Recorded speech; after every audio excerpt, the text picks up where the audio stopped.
Y este episodio del Archipiélago Histórico es presentado por The Works Café, quienes están comprometidos a obtener ingredientes saludables y locales para sus bagels al estilo de Nueva York, sándwiches para el desayuno y el almuerzo, sopas, ensaladas, smoothies, dulces recién horneados y más. Además, ofrecen servicios de catering para eventos especiales, con ubicaciones en Maine, New Hampshire, Vermont, Nueva York y Massachusetts. The Works Café es una opción saludable para comer, así que si estás en alguno de estos lugares, date la vuelta. Visita workscafe.com para más información y descarga la aplicación.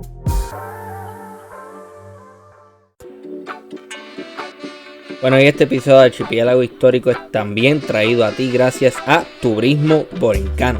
Descubre Puerto Rico de una manera única con Turismo Borincano.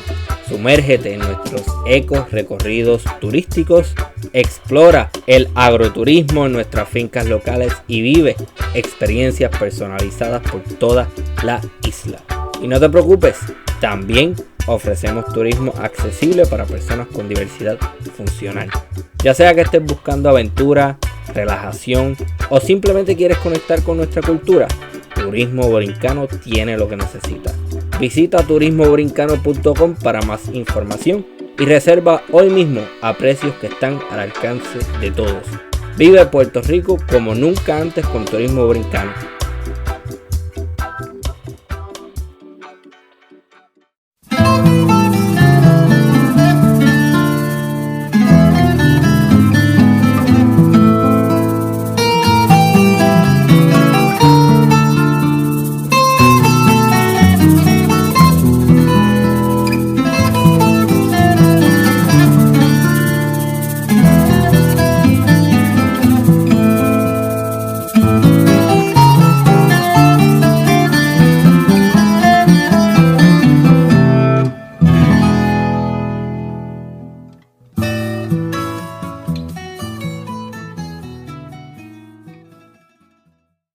Bienvenidos y bienvenidas a una nueva edición de Archipiélago Histórico. Mi nombre es Ramón González Arango López y esta ocasión tengo el gusto de conversar con la doctora Berenice Hernández Pérez. ¿Cómo está todo?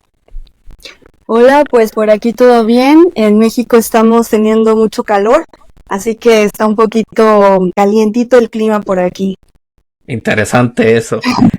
Aquí donde yo estoy el clima es súper templado, incluso en el verano, si tienes 2 o 3 días de calor, es mucho. O sea, se mantiene bastante frito, por así decirlo.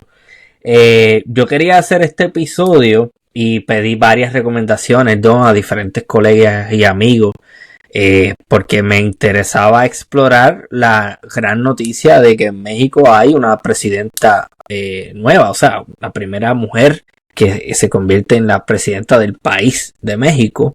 Ella se llama Claudia Sheinbaum Pardo y el amigo Misael Chaboya, el doctor Misael Chaboya, me hace el comentario y me dice: mira, conozco a una historiadora que es experta en temas de política e historia política mexicana del siglo XX, que podría ser un excelente recurso para eso. Y yo, pues perfecto, voy a hablar con ella. Para la gente que no está familiarizada con su trabajo, ¿cuáles son sus intereses y en qué tipo de investigación está trabajando? Mira, pues yo me he dedicado mucho a historia política, historia diplomática, historia militar, historia cultural. Tengo una amplia gama de estudios. Empecé estudiando el periodo de la Revolución Mexicana. De ahí me fui pues ya al México contemporáneo, finales del siglo XX, y eso de alguna manera me dio la posibilidad de tener un panorama amplio de todo este periodo, pues de lo que es la historia de México a lo largo de este siglo, sobre todo de la estructura política que se construye a base de un Estado, ¿no? A base de un partido de Estado. Entonces, sí, últimamente estoy trabajando lo que es los últimos años de México del siglo XX, década de los 80, década de los 90. Obviamente la intención ha sido un poco explicar estos cambios que ha habido en mi país, cambios que se han hecho más drásticos, más evidentes a partir de las elecciones de 2018, cuando entra un nuevo proyecto, digamos, de nación. por primera vez llega la izquierda al poder y estamos hablando ya de la democratización de México, porque antes de eso pues no había esas posibilidades, ese escenario, y es justo a partir de 2018, con esta incursión de la izquierda a la cabeza del Estado, que podemos hablar de esta nueva etapa de democratización. Entonces, eso es a lo que últimamente me he estado dedicando y, por supuesto, este tema es algo que me llama mucho la atención, tiene que ver con los temas que trabajo, sin duda alguna, entonces estoy muy emocionada de que me hayas invitado, de que me hayas elegido y pues muy feliz de conversar contigo y con tu audiencia. No, muchísimas gracias. Esto es un tema bien importante porque México es un país gigantesco y es un país con mucha influencia en las Américas. Últimamente tengo mis reservas en cuanto a utilizar el concepto de América Latina por una serie de cosas que he visto. Iberoamérica, Latinoamérica y todo eso, para entender que quizás me estoy desviando un poco, pero entiendo que pueden ser unos conceptos un tanto paternalistas en el sentido de que posicionan a los europeos como padres de nuestras culturas o grandes influenciadores. Pero nada, eso aparte, mencioné al doctor Chaboya. Muchísimas gracias para él, que probablemente va a estar escuchando esto y fue el que funcionó de intermediario entre nosotros dos. Así que muchísimas gracias para él y para la audiencia. Él participa en un programa radial en México que también se graba y está en formato podcast que se llama Interruptus Radio, que tocan temas de historia mexicana. Así que si eso les interesa, pues Interruptus Radio lo pueden verificar también. Cuando nosotros hablamos recientemente para coordinar este episodio, a mí me interesaba mucho tener una perspectiva abarcadora y hablar sobre los eventos y los procesos históricos que hicieron posible que Claudia Sheinbaum Pardo fuera electa para la presidencia de México. Yo me quería salir un poquito de la narrativa simple de que es la primera mujer, que tiene mucha importancia, pero yo quiero entender cómo es que ella asciende al poder, cuáles son sus agendas y qué es lo que posiblemente estaría haciendo en un futuro. Entiendo la importancia de que sea la primera mujer, pero sí entiendo también que deberíamos aspirar a que eso sea normalizado, ¿no? En el sentido de que sí es importante que sea la primera mandataria del país, pero entiendo yo también que en un futuro, si gobierna bien o mal, no va a estar ligado para nada con el sexo que ella tenga. Eso es lo que yo quiero decir. Claro.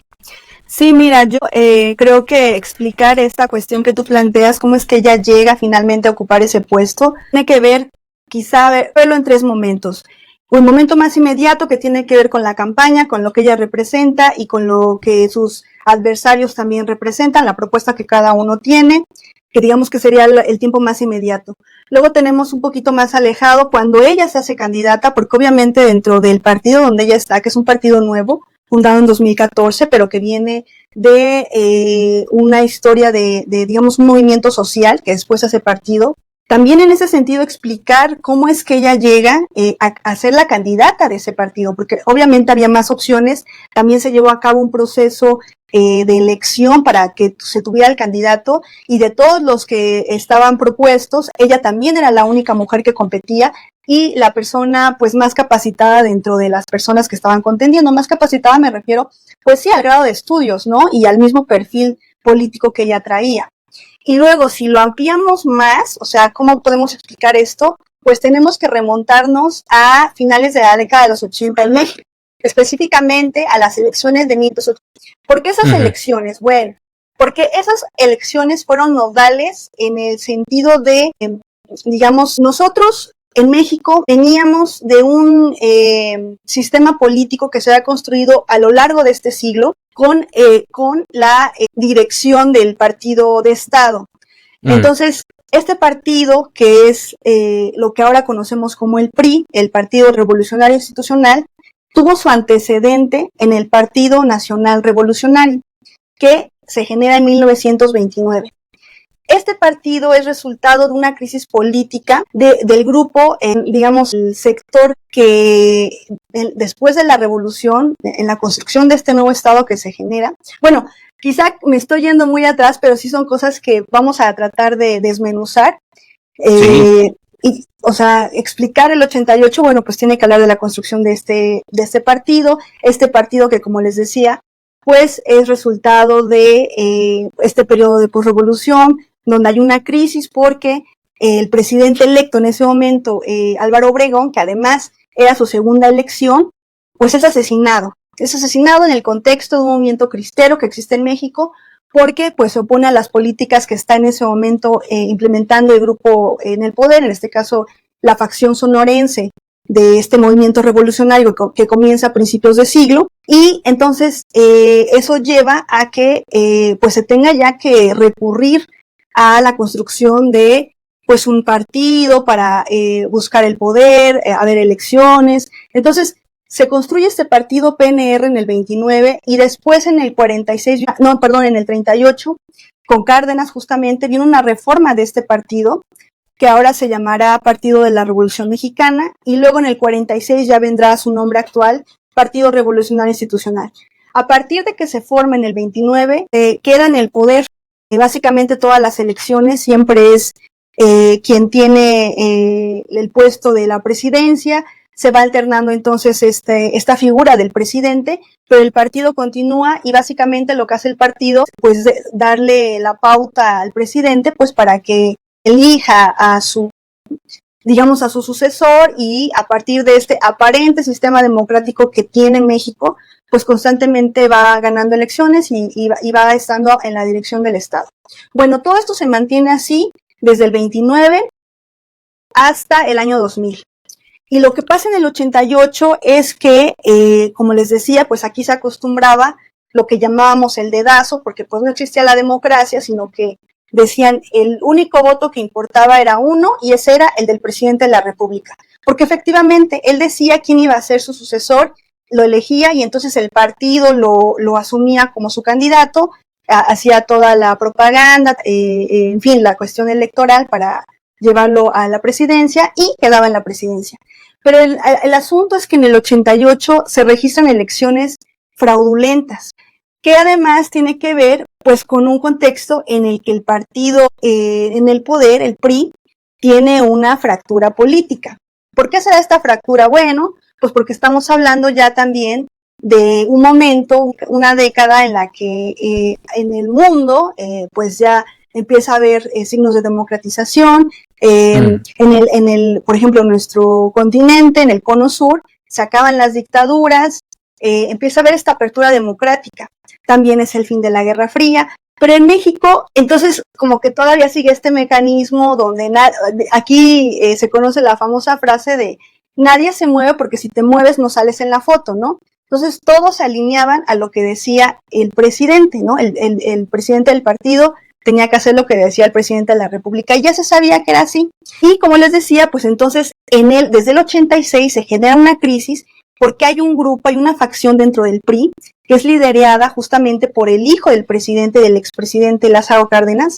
Me refiero al ingeniero Cuauhtémoc Cárdenas.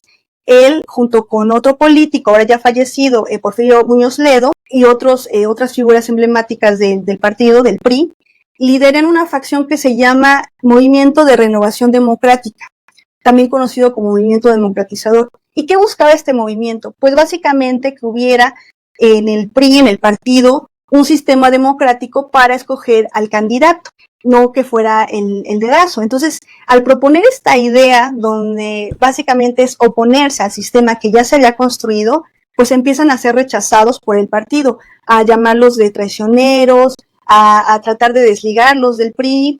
Y bueno, después de una serie de dimes y diretes que se da a lo largo del 87, porque ellos también no terminan de asumirse fuera del PRI, sino que dicen, tenemos esta corriente democratizadora con este pensamiento, con esta propuesta, pero nos asumimos como priistas, o sea, somos parte de, ¿no? Sin embargo, obviamente su proyecto nunca tiene cabida en un partido y en un sistema que estaba acostumbrado a no ser democrático. Entonces, ¿esto a qué lleva? Bueno, finalmente lleva a que Cárdenas renuncie al PRI, que se haga candidato por otro partido, los del PRI pues escojan al sucesor que indica el entonces presidente Miguel de la Madrid, que es Carlos Salinas. ¿Por qué Carlos Salinas? Bueno, porque con de la Madrid, y también otro detalle de ese contexto del 88, con de la Madrid, que digamos que empieza su sexenio en el 82 hasta el 88, porque hay que también señalarlo para el público latinoamericano. En el caso de México, tenemos gobiernos presidenciales cada 6 años, se conocen como los sexenios, y en este caso, de la Madrid, que era pues el candidato del PRI, que venía de este sistema político, empieza a instaurar un sistema neoliberal de gobierno. Claro, también tiene que ver con su perfil tecnócrata, gente de otra generación que ya nada tiene que ver con la Revolución Mexicana, con los principios de la Revolución Mexicana, porque finalmente el PRI es resultado, el Partido Revolucionario Institucional es el heredero de la revolución, se asume así justamente porque pues su origen es el PNR. Sin embargo, pues, todo este discurso, toda esta visión que resulta de la Revolución Mexicana, que también hay que decirlo, la primera revolución social del siglo XX, o sea, antes de la rusa estuvo aquí en México, pero pues toda esta visión se va desgastando con el paso del tiempo, pero además con de la Madrid en el 82, pues es totalmente opuesta a los principios revolucionarios. Ya es un sistema neoliberal, entonces empieza el Estado a abrirse, ¿no? A lo que, digamos, ya no regula el mercado, ya no regula la economía, deja que el libre mercado sea el que actúe, las empresas que eran del Estado se venden. Entonces hay una, digamos, que el Estado deja de tener esa visión social, empieza ya a abrirse a los intereses privados, ¿no? Y de unos cuantos, favoreciendo a unos cuantos, obviamente. Entonces, este proyecto que traía de la Madrid lo continúa su sucesor, que sería Carlos Salinas, porque tanto de la Madrid como Salinas ocupaban la Secretaría de Programación y Presupuestos. Entonces, él fue, digamos, el que de la Madrid vio como que sería el continuador de su proyecto, lo que efectivamente fue, y lo escoge, digamos, en octubre del 88. Después Cárdenas, entonces, obviamente, también renuncia al PRI, se candidatea en noviembre también de ese año, del 87, y es en el 88 cuando empiezan las campañas. Una vez que empieza esta contienda, también lo que hay que destacar de esta elección fue que podemos hablar de una elección de Estado en vista de que fueron utilizados recursos públicos, recursos, infraestructura, logística, personal, etcétera, a favor del candidato del PRI, obviamente, ¿no? Porque pues era el candidato del partido de Estado. Era como si se le dio todo ese apoyo. Y además contó con el apoyo de los medios de comunicación privados y del gobierno para salir en la mayor parte de tiempo, digamos, en contraste con los demás candidatos. Pero digamos que pese a esta situación que favorecía a Salinas y obviamente no le ayudaba a Cárdenas, Cárdenas tenía ese impulso que de alguna manera su discurso que pedía democratización dentro del PRI le dio esa proyección política que pese a estas circunstancias lo hizo ser un fuerte contendiente.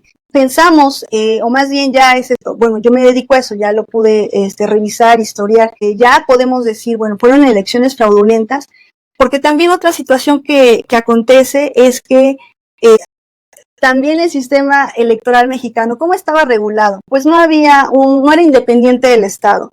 El secretario de gobierno era el que presidía el Comité Federal Electoral, la Comisión Federal Electoral. Entonces, por lo tanto, pues ya estaba como que juez y parte ahí coordinando esas elecciones. Fue interesante porque en esa época, en el 88, ya empieza a ver la tecnología, la computación, etcétera, pues para que inmediatamente se tuvieran los resultados. Ellos presumieron, el secretario el presidente de la Comisión Federal Electoral, que era secretario de Gobernación, Manuel Bartlett, prometió que ese mismo día se iban a saber los resultados, porque tenían pues la tecnología para ello. Sin embargo, lo que pasó fue que a las 5 de la tarde, él como presidente dijo que el sistema había habido un error y que no tenían más datos, que no se había podido recibir. Obviamente todos saltaron al respecto porque visto el contexto tecnológico, o sea, para que lo tuvieran, pero obviamente no les favorecía y por lo tanto se tuvo que silenciar y no decir nada. Entonces eso lleva a que los candidatos de la oposición, en este caso Cárdenas, también estuvo Cloutier y Efigenia Martínez, fueran a las 9 de la noche justo a Gobernación a reclamar, a ver, porque además en el día de las elecciones se detectaron también muchas anomalías. De por sí desde antes ya había habido registros de que el padrón electoral tenía un error entre el 20 y el 30%, un error que lo que quiere decir es que había personas muertas registradas en el padrón, que había niños registrados en el padrón, que había gente que no vivía en el domicilio que se indicaba, ¿no? porque además había acontecido también el terremoto del 85 en México, entonces en Ciudad de México al menos muchos lugares se habían reconstruido o de plano se habían perdido, y entonces este padrón todavía seguía registrando viviendas pues que después del temblor ya no existían. Entonces ese tipo de errores que de por sí ya se habían anunciado antes de la elección, pues obviamente ya daba pie a que al menos la oposición tuviera esta reticencia, esta reserva con respecto a lo que podría ser las elecciones. Pero el mismo día de las elecciones también se registraron acontecimientos como pues embarazo de urnas, que se forzaba el voto, que militares iban a votar, en varias casillas, en varios momentos, pues, a lo largo del país. Entonces, hubo una serie de anomalías que justo eso fue lo que se impugnó y luego no dio resultados. Los primeros resultados los fueron dando 2 días después y los resultados oficiales los dieron una semana después. Entonces, todo este retraso básicamente sirvió para coronar la victoria de Salinas, que todavía después de eso se siguió peleando con mítines, etcétera, pero eso llegó a las cámaras en septiembre, se aprueba también porque pues también las cámaras estaban constituidas en su mayoría por gente que era adepta al PRI, políticos del PRI, y entonces así es como Salinas es declarado vencedor. Bueno, ¿y qué pasa entonces? Bueno, pues que entonces con su gobierno del 88 al 94 se acelera este proyecto de neoliberal en México, se venden más empresas de teléfonos, en fin, también empresas pequeñas que eran del Estado, se privatizan, hay una serie de crisis económica en el país que se ve reflejada pues en la economía informal que empieza a crecer, que también se van a Estados Unidos, un proyecto que definitivamente está alejado de esta visión revolucionaria y que ellos mismos saben pues que ya estaba desgastado, tuvieron que emplear todos los recursos, digamos que desde el 88 hasta con la misma Secretaría de Relaciones Exteriores para reconocer el triunfo de Salinas, ¿no? Entonces, fue tan difícil esa elección del 88 que para el 94 también saben que no la van a tener fácil. ¿Y qué pasa también en el 94 en el caso de México? Tenemos una serie de acontecimientos que caracterizan ese año. Para empezar, en enero, el levantamiento del Ejército Zapatista de Liberación Nacional, el 1 de enero. Sí, disculpa. Es que quiero, eso que están mencionando es muy importante y a mí me interesa mucho ese asunto porque a mí personalmente, que me encanta la historia militar, me interesa eventualmente explorar este asunto del ejército zapatista. Me resulta sumamente fascinante, pero me interesaría que nos explicara en términos generales cuál fue la plataforma del PRI, porque me está hablando del neoliberalismo, eso en términos económicos, pero en términos generales, ¿cuál era la plataforma política del PRI? Es que ellos no tenían ninguna plataforma política. Todavía se asumían bajo el discurso de la revolución como herederos de ese movimiento y de ese legado. Sin embargo, contrastaba con el proyecto político que este grupo generacional tecnócrata ya traía. Un grupo que pues fue educado en universidades de Estados Unidos, que tenía sus posgrados, etcétera, pero que en la cuestión política tampoco es que tuvieran mucha experiencia. Solamente eran personas, digamos, en el rango académico, como te decía, con posgrados, y ya, ¿no? Entonces, esa plataforma política en realidad era un discurso que ya no empataba con el gobierno y el proyecto que ellos estaban llevando a cabo. Justo por eso, entonces, es que se recurre mucho como que a traer el discurso revolucionario, pero por más que lo traen, y lo traen, vamos, en diferentes formas, no solamente de decirlo, porque obviamente tanto de la Madrid como Salinas, diciendo que van a defender los principios de la revolución, etcétera, y en el caso de la Madrid, o sea, antes de que llegara Salinas, o Salinas como candidato, pues también Cárdenas diciendo, no, nosotros en todo caso, él se asumía como que sí iba a defender los principios de la revolución, que en ese momento habían sido traicionados por el nuevo sistema político que se había empleado, y que ya pues los mexicanos, como te decía, lo vivieron e inmediatamente dijeron no, o sea, por aquí de por sí este partido, este sistema se ha preservado de manera antidemocrática y autoritaria por más de medio siglo. No lo queremos. O sea, fue como que patente eso. Hubo movimientos antes del 88 que hacen evidente esas críticas al Estado mexicano, al PRI. Pero digamos que en el 88 podemos ver de manera clara, a partir de las elecciones, ¿Cómo las personas no quieren eso? Claro, aquí alguien dirá, bueno, pero no tenemos los datos. No tenemos datos porque evidentemente eso fue corrompido. Después, además, se buscó en el Congreso quemar las boletas, ya para no discutir, para no tener ningún elemento más. Pero en las encuestas de salida que se registran en esa elección, como te decía, que no había datos inmediatos el mismo día y al día siguiente, sino hasta 2 días después comenzaron a haber algunos datos. En las encuestas de salida daban a Cárdenas que estaba en la delantera. Sin embargo, a lo que reconoce la Comisión Federal Electoral, eso es parte de Salinas, 50 punto y algo, y de parte de Cárdenas como 36 punto y algo. Obviamente esos datos son, pues no son fiables. Tan así que, por ejemplo, si nosotros pensamos en el sistema democrático que existe en otros lugares, por ejemplo, puede ser Brasil, donde sí eligen de manera que tienen la tecnología para votar, la máquina que registra el voto, y ellos inmediatamente van a saber cuáles son los resultados. No tienen que esperar demasiado porque la máquina registra, y entonces esa misma noche, la tarde-noche, sabrán el día de la elección quién es el que ganó. En México tienen que verlo así. En México nosotros no podemos usar esa tecnología porque el mexicano no tiene confianza en esa tecnología, porque no sabemos quién va a estar atrás jugando con esos datos o apagando el sistema, ¿no? Por eso nosotros todavía tenemos boletas físicas que con lápiz rayamos y que insertamos en la urna y se hace un conteo rápido, un prep que aquí llamamos para más o menos ver cómo están los datos, pero todavía no hay un conteo de todo, obviamente, porque eso lleva tiempo. En México no tenemos esa agilidad, justamente por la cuestión de las elecciones del 88. No confiamos en ese modelo que en otros lugares, como en Brasil, pues pueden ser fiables, ¿no? Sí, están cansados del dedazo, como me está diciendo.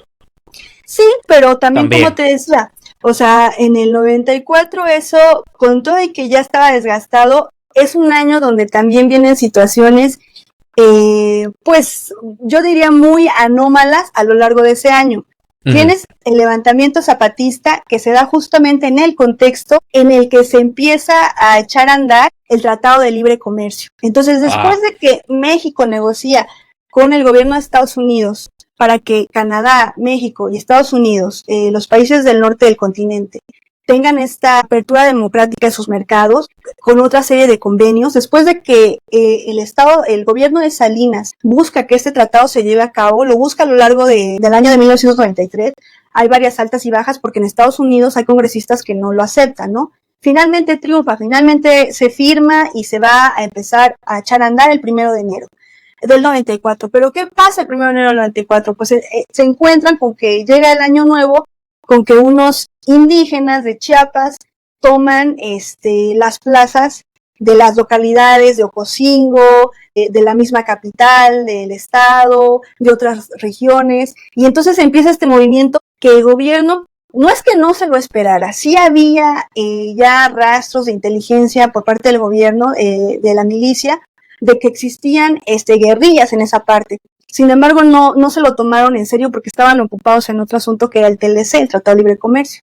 Cuando llega este asunto del levantamiento, pues las primeras acciones es reprimir y etcétera, bombardear, eliminarlos. Pero como el ojo exterior, la mirada exterior lo tiene puesta en México, ese movimiento cuenta con el apoyo, obviamente, porque también lo que ellos piden y se levantan y de las cosas que ellos piden, número 1, tiene que ver con la democratización del país. Entonces sí piden que el gobierno de Salinas renuncie y que llame a un nuevo gobierno justo para que se den las condiciones, un gobierno de transición que dé las condiciones para que ahora sí tengamos un sistema democrático, una elección legítima, que ahora sí pues pueda llegar, o sea, efectivamente sea democrático, ¿no? Obviamente esto no es así, el gobierno negocia con ellos, se entabla la paz en un lapso para que, insisto, porque el gobierno ya no podía tampoco eliminarlos, tenía la mirada internacional puesta en ese asunto, y además de la democratización, pues las otras cosas que denunciaban era justo que no tenían condiciones ni de salud, ni de escuela, ni de vivienda, era la gente más pobre de México viviendo ahí, siendo olvidada. Morían básicamente de diarrea, o sea, males que se pueden curar, pero que ellos no contaban con esa atención médica y entonces preferían ir ahí y morir luchando a morir de cualquier forma en sus casas con una enfermedad que podía ser tratable, pero que ellos no tenían el acceso a la salud. Entonces, bueno, tienes el levantamiento a comienzos del año. Después, en marzo, el candidato del PRI es asesinado.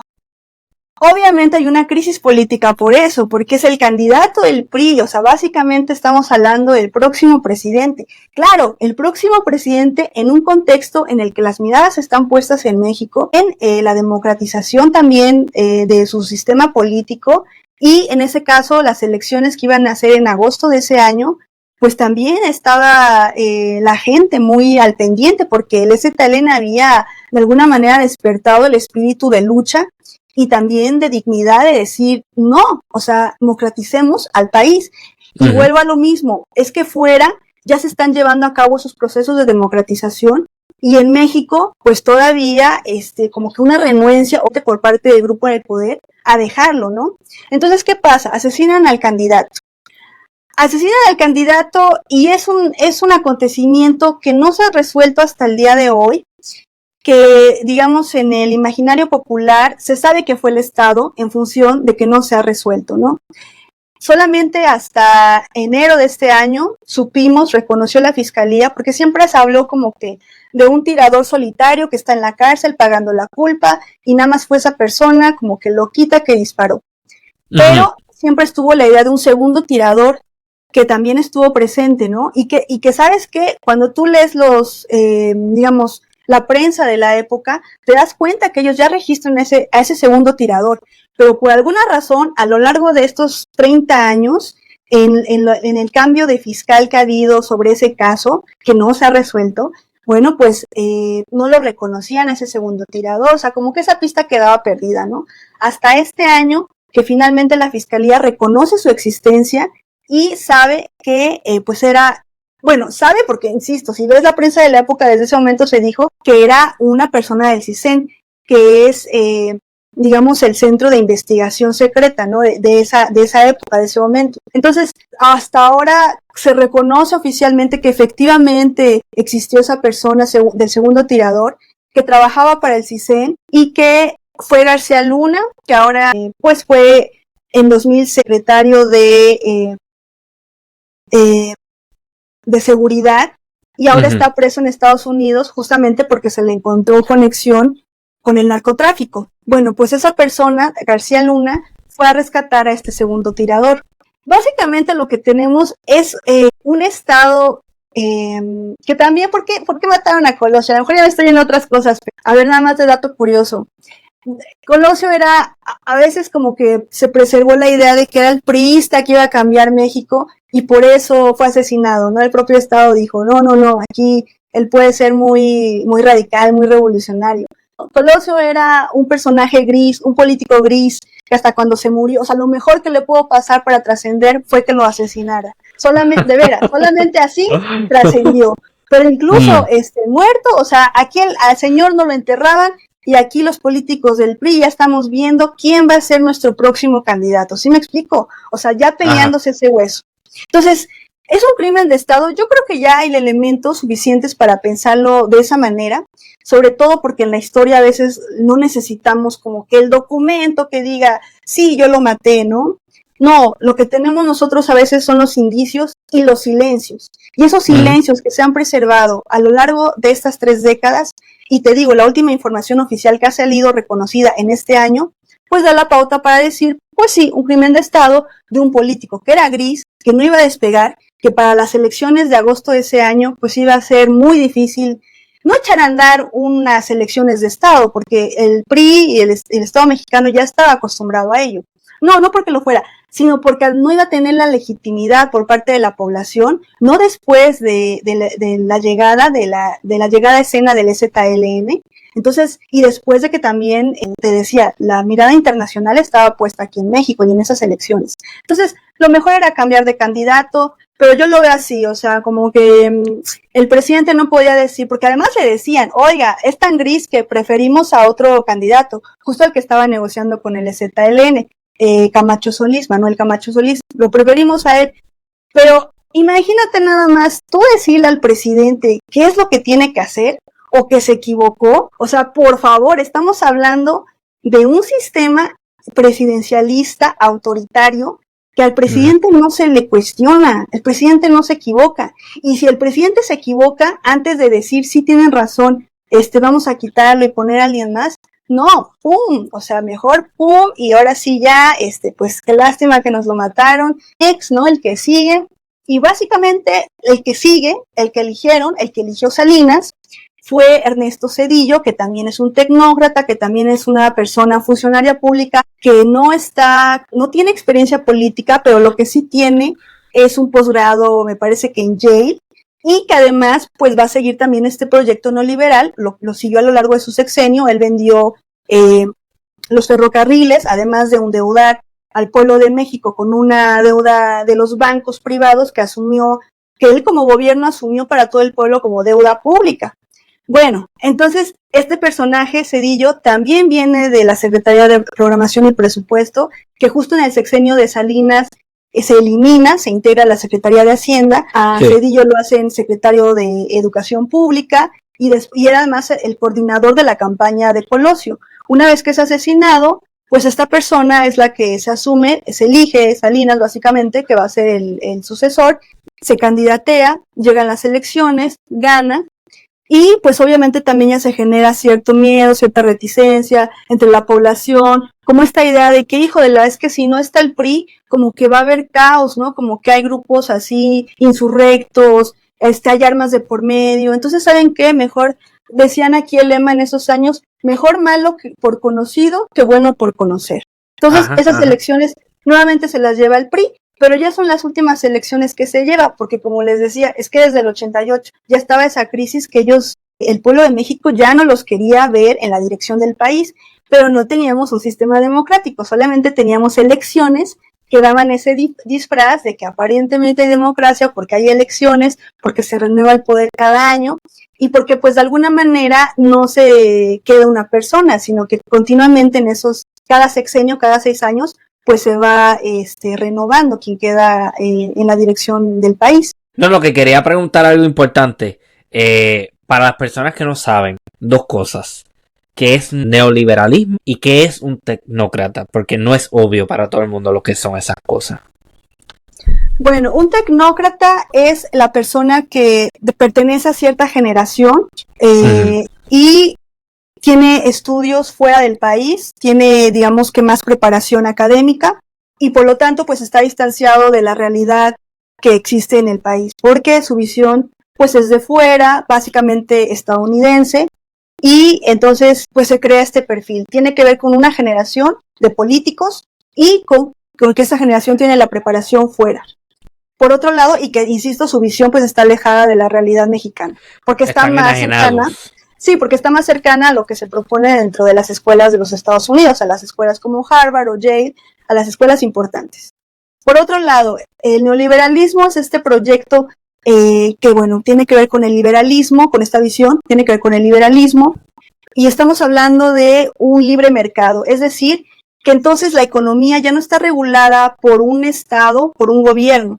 No, el gobierno justamente se abre al mercado para que hagan lo que quieran en el país. Entonces, si había cierto proteccionismo, cierto participación por parte del gobierno para regular la economía, justamente para pues que las personas pobres no fueran tan pobres, ¿no? Ciertas cuestiones incluso de la propia industria, pues no dejar que todo se importara, sino que también cuidara la producción nacional.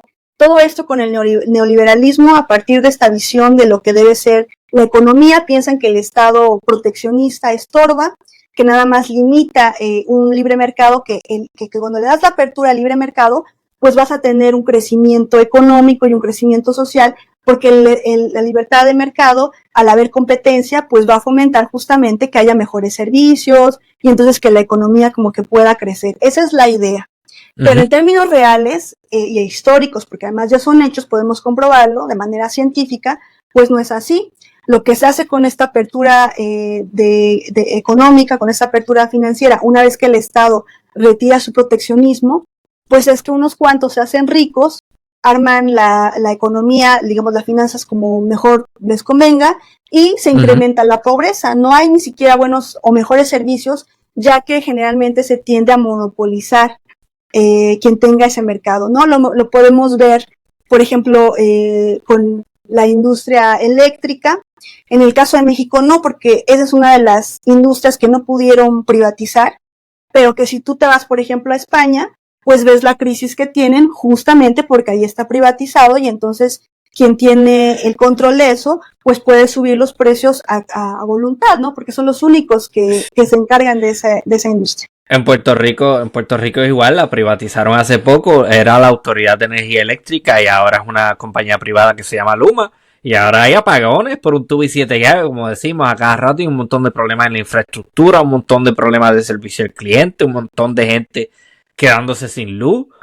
Es terrible. Entonces, suena bonito la teoría, pero en lo que en realidad ves es, bueno, no hay reglamento, o sea, que un grupito de panas, un grupito de amigos sí, y un grupito de socios se puede quedar con todo el panorama económico y cuando vienes a ver lo que crea es una élite económica que muchas veces vive fuera del país y que no tiene los intereses del pueblo, en este caso mexicano. Es la misma historia en todas partes, no tiene que ser ni México, el neoliberalismo funciona así en todas partes. Pues ese es el asunto, ¿no? Una vez que venden ciertas industrias, no funciona y lo único que hacen es que las personas que quedan responsables de esas industrias las monopolizan porque además no tienen competencia y ponen los precios que ellos quieren dando un mal servicio. En México también querían venderla, nada más que ya no pudieron. Y como tú bien dices, es un grupo de amigos que entonces el amigo es el gobernante del amigo empresario y entonces le ayuda y entonces se gobierna para ese grupo oligárquico, unos cuantos. Y el resto de la población, ese sí, pues que se las arregle como puede. Se van a incrementar los pobres y lo que yo te decía, las crisis que hubo, las hubo desde de la Madrid. Obviamente la gente lo sintió, por eso Cárdenas contó y que llega así como que pues de volada porque él era del PRI, empieza a tener su proyecto en el 86, empiezan las campañas en el 80, empieza a generarse en el 87 pues esta ruptura con el PRI. Entonces, o sea, en realidad es un personaje emergente de la política y aún así logra posicionarse para que la gente diga, pues lo que él nos propone, lo que sí sabemos es que no queremos la continuación de la Madrid, no queremos al PRI, no queremos a Salinas. Pero pues no había democracia, la democracia estaba supeditada al gobierno, al Estado, eran juez y parte, porque lo que te decía, pues el secretario de Gobernación era el presidente de la Comisión Federal Electoral. Entonces, en el 94, de hecho, también se discuten esas cosas, o sea, lo que se empieza a pedir, entre las cosas que se empiezan a pedir de las reformas, las diferentes cosas que se piden al respecto, una de esas es que haya observadores de fuera, para que entonces pueda uno tener la confianza de que efectivamente se llevaron a cabo elecciones, o sea, se respetó la Vox Populi, ¿sabes? Y por otro lado, pues que ya se empiece a independizar ese instituto, que ya no dependa de la Secretaría de Gobernación, obviamente, porque tenía que ser pues de un sector aparte que no tuviera que ver nada con el gobierno, sino pues en cualquier momento pues, el gobierno dice nosotros ganamos, ¿no? O sea, como pasó en el 88. Entonces, esas demandas ya se empiezan a ver en el 94, pero como te decía, pues Zedillo gana, llega, de alguna manera la gente también no está ya como con ánimos de discutir nada, se resigna. Luego él llega a asumir nada más una crisis, porque de por sí ya Salinas traía esa cuestión económica a la baja, ¿no? Ellos prometían que el país iba a crecer arriba del 6% anual. Obviamente eso nunca pasó, incluso en el 93 me parece que se crece como 2 o algo de 2 a 3. En el 94 de plano ni siquiera el 1%, o sea, punto y algo. Venían de una crisis. Y él, Zedillo, pues asume esa crisis, tiene que lidiar con lo que internacionalmente se llamó el efecto tequila. Aquí lo conocemos como la crisis de diciembre. Y luego todo su sexenio, como te decía, sigue privatizando, sigue endeudando al país, siguen habiendo crímenes de Estado contra grupos indígenas, o sea, sigue siendo como que el modus operandi del PRI a lo que ya pues por más de 70 años estábamos acostumbrados. Pero resulta que en el año 2000 las elecciones de ese año se da un cambio de partido, porque no de proyecto. Aquí lo conocemos, tenemos como que esa idea de que es la alternancia democrática con la llegada del Partido Acción Nacional, un partido que se crea en 1939 un partido que digamos que se crea para hacer el contrapeso del proyecto revolucionario, porque en ese momento pues todavía está Cárdenas. Entonces era como la visión conservadora y cristiana de un grupo mexicano que crea ese partido y que no, y es el único partido, digamos, de oposición que continúa a lo largo del tiempo y que entonces en el 2000 gana las elecciones y entonces aparentemente se da esa alternancia democrática, pero lo que vemos más bien es ya llamarlo no la alternancia democrática, sino la pausa del PRI, porque además el PRI va a regresar en 2012. Entonces sí, se va en el 2000, hay una pausa momentánea y regresa en el 2012. Y lo que pasa de 2000 a 2012 son 2 sexenios de panistas, de gente que es de Acción Nacional, con esta visión conservadora, que en el caso del 2000 con Fox, pues sigue reproduciendo el modelo neoliberal, pero además, como figura presidencial, pues pierde todo poder que había en torno a esta figura, digamos que degrada al presidente, a la figura presidencial, que por lo menos en México pues tenía mucho poder, no era el que elegía. En el caso de Fox, un ciudadano tan... porque además él era empresario, estuvo en la dirección de Coca-Cola a nivel Latinoamérica. Entonces, esa es su visión de él, empresarial. Y llega, ¿no? Y como presidente también, o sea, el señor, teníamos como que un intérprete de, sí, lo que el presidente quiso decir. Entonces, ni se da apertura democrática, ni se cambia el proyecto de nación, es una desilusión, digamos, para la gente. Y en 2006, ahí, por ejemplo, ya tenemos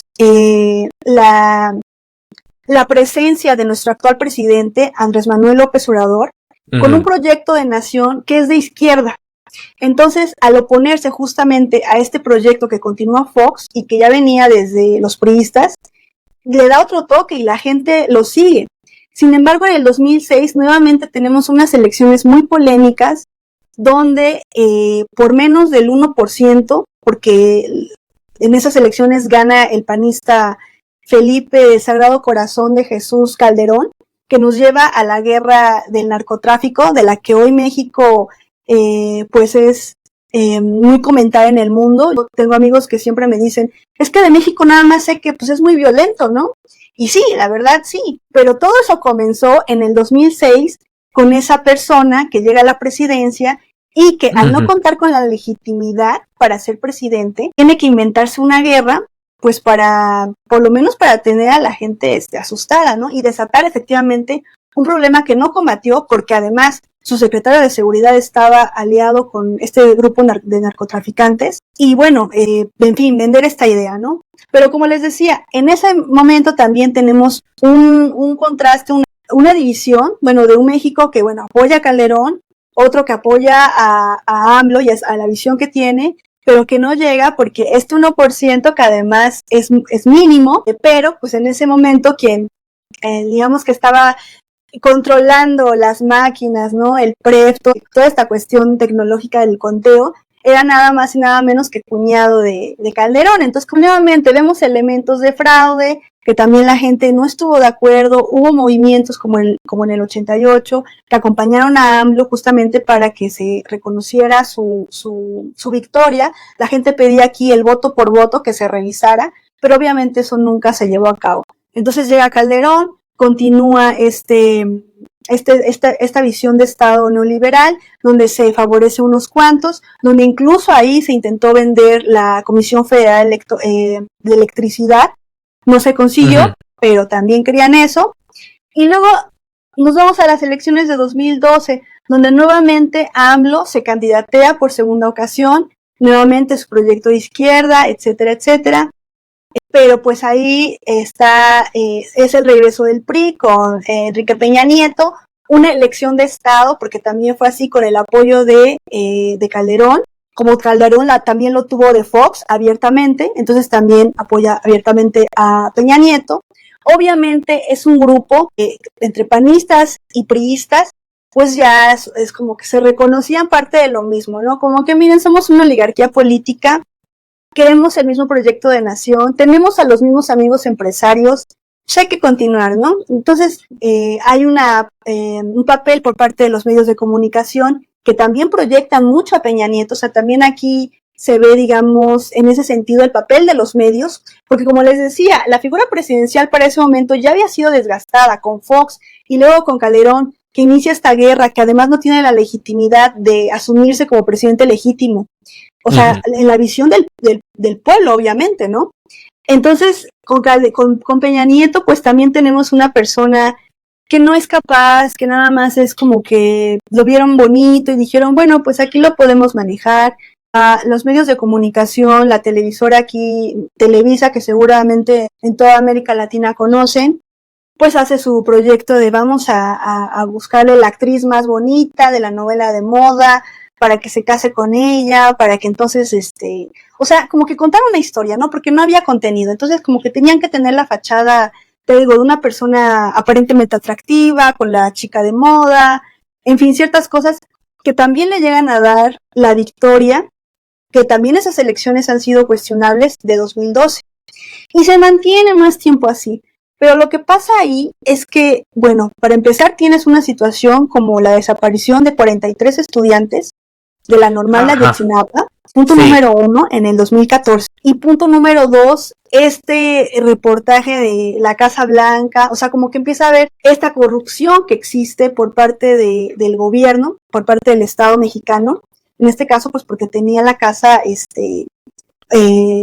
o sea, se demuestra como esa base de favores, ¿no? De favores políticos. Entonces, de por sí, todo este sistema ya era podredumbre, de por sí, o sea, lo que quiero hacer notar es que desde el 88 estamos viendo cómo la población mexicana no quiere esto, quiere otra cosa.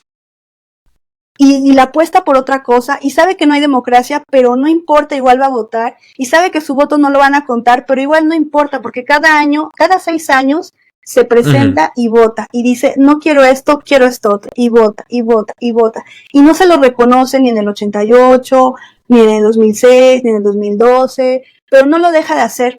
Y cuando tú, en el periodo de 2000, del sexenio de Peña Nieto, de 2012 a 2018, tienes esta serie de situaciones que también tiene que ver con que hubo un terremoto en 2017 parecido de alguna manera al 85, no en cuanto a los daños, pero sí fue un terremoto importante, movilizó a la población.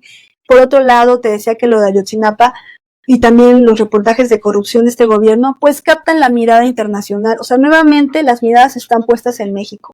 Entonces, este modelo, digamos, democrático que teníamos, que no servía, yo digo a veces, es que tú no puedes jugar mucho tiempo a ser democrático, a la democracia, y en algún punto no tenerla. O sea, si tú juegas a ser democrático, van a haber elecciones, ¿no? Cada año, y bueno, y a lo mejor este año te la inventas así, y luego asado, y en fin, ¿no? Pero llegó un punto en ese sexenio, en ese contexto ya de degradación total por parte del pueblo mexicano, o sea, un hartazgo donde, o sea, ya no era posible, ¿no? Sostenerlo, cuando digo sostenerlo me refiero a sostenerlo de manera que la elección fuera corrompida, ¿no? Que fuera disfrazada, que los datos fueran cambiados, o sea, ya no era posible, o sea, había tanta, la gente fue a votar de manera masiva que le da la victoria a Andrés Manuel y que ya no les queda de otra, por más que no quisieran, porque obviamente no querían. Todavía es el día que siguen no queriendo y que siguen impugnando y que este grupo sigue estando presente diciendo, no, dictadura en México, hablo, en fin, eso sería de no, es antidemocrático. Pero bueno, pues la gente finalmente, el modelo del IFE, ya teníamos también un instituto independiente, entonces ya, o sea, no se pudo, la gente salió, era de manera contundente, gana el proyecto de Andrés Manuel, esta visión de izquierda. ¿Qué es esta visión de izquierda? Que es además la que está acompañando Claudia, a la que le va a dar continuación. Exacto, eso quería preguntar, ¿y qué partido es ese? Bueno, ahí también ese es otro detalle, porque después del 88 se funda el Partido Revolucionario Democrático, el Partido de la Revolución Democrática, el PRD, justamente por todo lo que pasó, ¿no? Entonces lo liderea Cuauhtémoc Cárdenas. Este partido de la Revolución Democrática es el partido de izquierda. Entonces tú tienes al PRI, que se declara como centro, al PAN, que es abiertamente de derecha, y al PRD, que es el partido de izquierda. Entonces, a lo largo del tiempo, en el 2000, candidatea nuevamente a Cuauhtémoc, no gana, en el 94 también. En el 2006, candidatea a Andrés Manuel que ya había sido jefe de gobierno del entonces Distrito Federal, hoy Ciudad de México, que es la capital del país. Entonces eso le da la proyección política, es el candidato de la izquierda del PRD en 2006, después en 2012 nuevamente llega a ser candidato del PRD, pero después en el 2012 resulta que tanto PRD como PRI como PAN hacen un pacto por México, se alían por el bien de México y dicen vamos a apoyar a Peña Nieto, sus reformas, etcétera, etcétera, en las cámaras, todos somos lo mismo, se toman de las manos y entonces ya no hay un partido de izquierda, o sea, se ve traicionada de alguna manera. Esto como que ya se veía venir, de hecho desde las elecciones de 2006, justamente por el fraude que hay, se empieza un movimiento contra ese fraude. Así es como nace el Movimiento de Regeneración Nacional, Morena. Entonces, Morena es un movimiento social que nace a partir de ese fraude electoral de 2006, que acompaña a Andrés Manuel en las elecciones de 2012, cuando él todavía fue candidato por el PRD, pero que después de esta alianza que el PRD hace con los otros dos partidos, pues entonces pues ya no hay como que un partido de izquierda.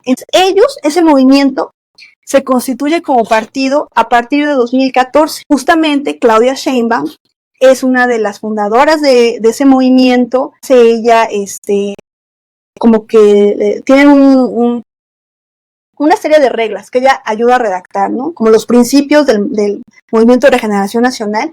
Y en 2014 finalmente ellos tienen su registro como partido. Entonces, para las elecciones de 2018, no es el PRD el que va a acompañar a Andrés Manuel, porque obviamente traiciona, digamos, sus propios principios de izquierda desde el 2012, sino que es este movimiento que ya es un partido y que se llama Morena. Y entonces son las primeras elecciones de Morena, es un partido joven, nació en 2014, digamos, oficialmente como partido, aunque como un movimiento y la organización pues ya tiene más tiempo.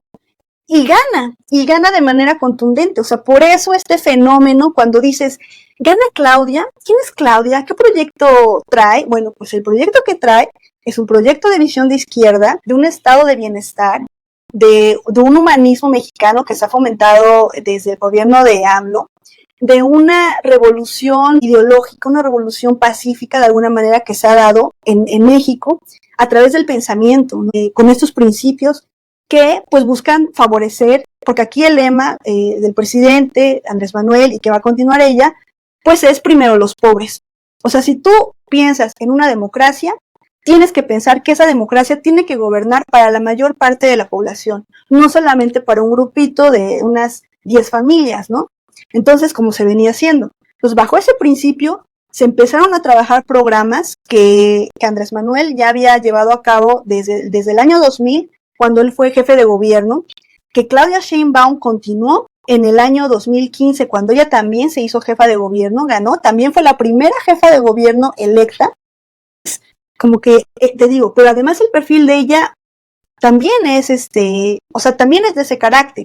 Ella desde joven estudió la licenciatura en la UNAM, también maestría y doctorado, la licenciatura en física, el maestría y doctorado fue ingeniería energética. Y entonces desde el 86 ella se suma a un movimiento estudiantil en defensa de los derechos pues del estudiantado universitario de la UNAM, porque en ese momento, pues como era el 86, querían privatizar todo, querían privatizar la educación de la UNAM, la quisieron privatizar en dos momentos, una es en el 86 y otra es en el 2000.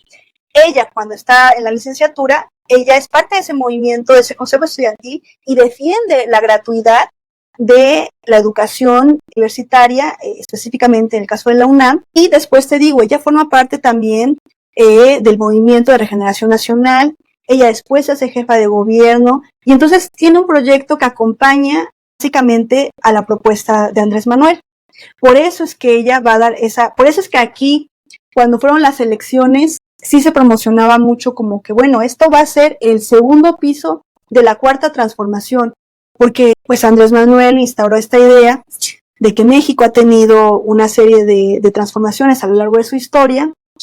La primera tiene que ver con la independencia, la segunda tiene que ver con las reformas liberales que se hacen en el siglo XIX, y la tercera tiene que ver con la Revolución Mexicana. Entonces, como son momentos también actualmente, en este periodo, digamos, de finales del siglo XX y principios del siglo XXI, momentos de cambio también, en el caso de México, momentos de una verdadera apertura democrática, bueno, y verdadera porque efectivamente se está tomando en cuenta el mandato de la gente, de las mayorías, se está reconociendo, a eso voy. Bueno, pues como ahora sí tenemos la capacidad de reconocer lo que dice la mayoría, o sea, de verdaderamente ser un pueblo democrático, pues entonces la gente escogió la izquierda y escogió este proyecto. Y este proyecto, pues lo que ha dado, o sea, entre otras cosas, ha sido becas a estudiantes, apoyos de pensiones a adultos mayores, se ha garantizado la salud, se ha construido infraestructura, no solamente el Tren Maya u otro tipo de transportes,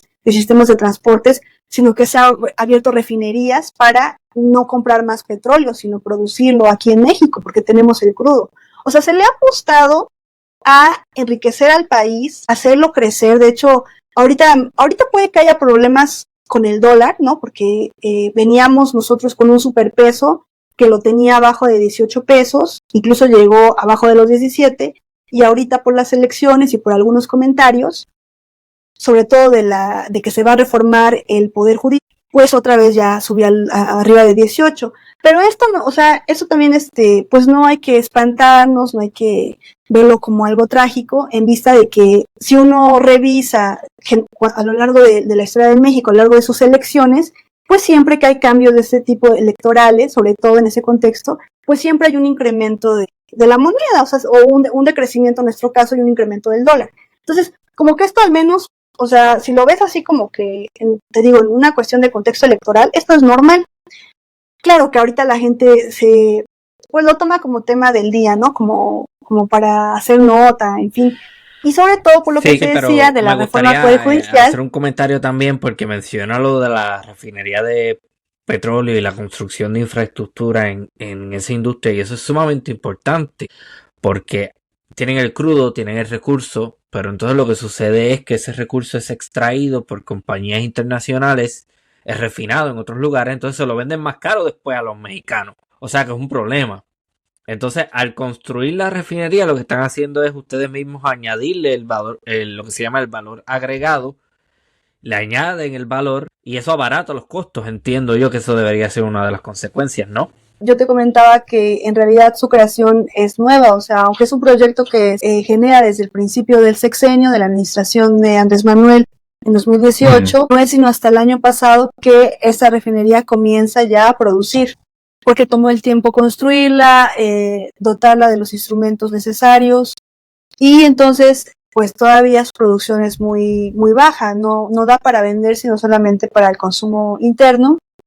También aunándole al hecho de que se compró una refinería en Texas. Entonces, bajo la misma idea de que pudiera aportar para la producción de necesidades, para el recurso del país. Porque antes, cada mes, cada año, pues subía y subía. Y ahora la idea fue mantenerla.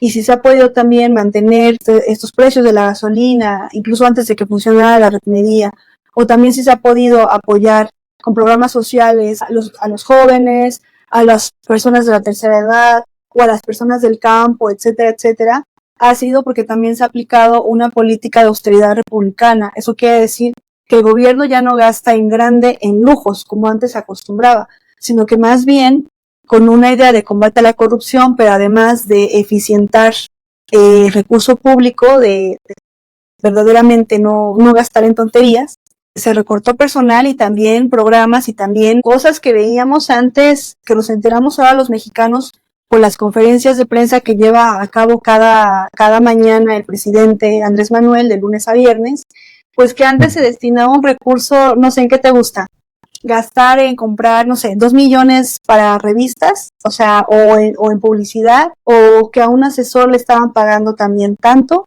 o sea, todo eso fue de manera determinante, se acabó, y justamente gracias a eso pues se tuvo el recurso para poder apoyar todo este tipo de iniciativas que antes pues no era para beneficiar a un pequeño círculo, incluso académico, porque también ellos están enojados con la actual administración, los actuales resultados electorales, tan así que llaman al pueblo de México pues de ignorante, ¿no? Por querer que estos programas continúen, esta línea de gobierno. Perfecto. ¿Cómo llegamos entonces a Claudia Sheinbaum Pardo? Pues ahí entonces ya nos vamos, digamos que ya vimos la esfera grande, ¿no? De tiempo, que explica la llegada de la izquierda de este proyecto, de esta necesidad democrática, pero además en esa dirección. Y por otro lado, tendríamos como que ver este espacio inmediato cuando empieza a buscarse al sucesor, ¿no?, de Andrés Manuel, que pues ya no se pensaba en un dedazo, o sea, que él designara quién iba a ser el próximo presidente, ¿no? Entonces, como esto era nuevo, pues el partido también tuvo que echar a andar sus mecanismos a buscar la mejor manera de encontrar un candidato, y en este caso lo que se eligió como lo más viable era a partir de una serie de encuestas, que en total, bueno, eran 5, una principal y 4 espejo, ¿no? Entonces, se llama a quien quiera inscribirse para postular, ¿no?, ser un precandidato.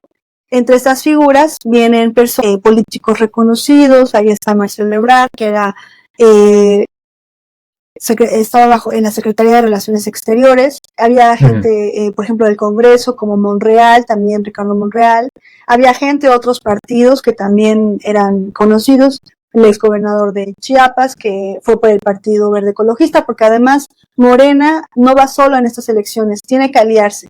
Y salía al Partido del Trabajo, que es un partido de izquierda, y al Partido Verde Ecologista, que la verdad yo ahí tengo bastantes críticas y bastantes reservas, pero pues el momento de hacer alianzas, pues se decidió así, y bueno, pues está este personaje. Y pues por parte del Partido del Trabajo, Fernández Noroña, que también es un político de izquierda muy, muy emblemático, justamente por su forma de manifestarse o de defender sus ideas. Y por ahí también se me está escapando alguien así, el que era secretario de Gobernación, Adán Augusto, que también era de Tabasco y se le veía muy próximo al presidente. Y entonces todos ellos compitieron. Como te decía al inicio del programa, Claudia, siendo la única mujer postulando, también siendo pues el personaje mejor calificado en términos académicos o de su propio historial, digamos, de lucha de izquierda con mayor congruencia, o incluso pues en la construcción del partido de Morena, ¿no? Estuvo desde el inicio, desde las bases. Entonces, al final se llevan a cabo estas encuestas. El año pasado, me parece que en junio es cuando lanzan esta convocatoria, luego en julio, agosto se llevan a cabo las encuestas, y el 6 de septiembre es cuando ya revelan los resultados. Obviamente ella, bueno, gana, tiene el 36 y algo por ciento, o algo así, o sea, arriba del 30%. En la mayoría de las encuestas se mantiene 15, 10 puntos arriba del segundo lugar, o sea, era como que evidente que ella ganaba, y ganaba de manera irrefutable, ¿no? Indiscutible. Y el segundo personaje, que es Marcelo Ebrard, que era o fue secretario de Relaciones Exteriores, en un inicio no la apoya, ¿no? Incluso, pues sí, la verdad, bajo una idea muy, muy machista del funcionario, dice: yo no me voy a someter a esa señora, ¿no? O sea, no estaba de acuerdo que yo hubiera ganado, y definitivamente a lo largo de la contienda electoral estuvo impugnando los resultados, después los aceptó, porque pues no tenía, digamos, que elementos para debatirlos, para decir que había habido una anomalía.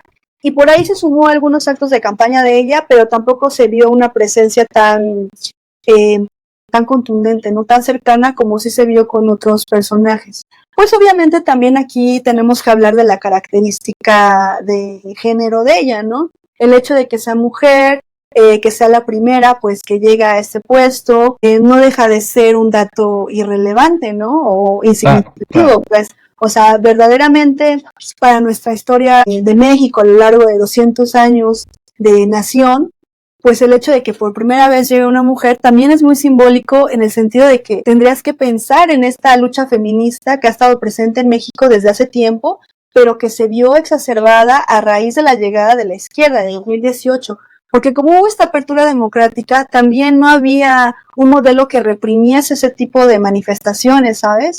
O de grupos que pedían, en ese momento no se tenía el derecho de salud reproductiva, el acceso a un aborto de manera legal y de manera gratuita. Ahora no es que lo tengamos, pero por lo menos ya no está penado, todavía no está regulado. El año pasado, cuando se anunciaron los resultados de Morena, de que en las encuestas habían elegido a Claudia, pues también ese día fue la Suprema Corte, en una lucha que venía desde hace décadas, pidiendo las feministas, un movimiento que también no es nuevo, pero que ha tenido sus altibajos, digamos, o sea, que a veces ha estado más efervesciente que otras veces, y últimamente cuando estuvo justamente por esta apertura, tuvo la posibilidad de expresarse más, también fue anunciado que se despenalizó. Entonces, esta práctica ya nada más falta que cada estado la regule en sus constituciones, porque digamos que lo que estaba pasando era que, o sea, cada estado estaba diciendo, sí, aquí ya no está penalizado. Entonces ya habían como 8 estados que lo habían despenalizado.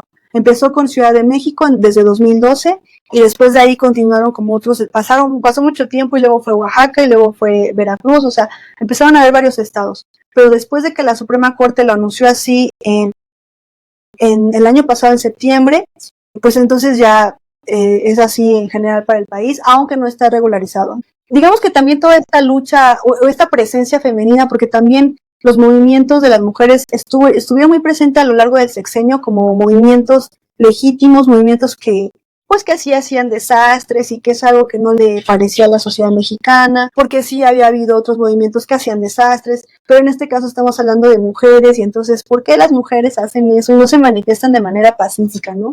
En un país que hay que decirlo así, muy machista y muy conservador, histórica y culturalmente como lo es México. Entonces, esto yo creo que de alguna manera también impactó, por lo menos en la idea de pensar que sí se podía tener una presidenta. Porque si a mí me preguntas en términos personales que yo veía a Claudia como la próxima presidenta, definitivamente no, era como, bueno, ella puede ser una contendiente, pero verdaderamente tendrá digamos, la simpatía, el apoyo. Yo lo veía muy difícil y lo veía difícil por su género, o sea, básicamente era como, me podía imaginar más a un hombre llegando a la candidatura de Morena que a ella como una mujer, ¿no?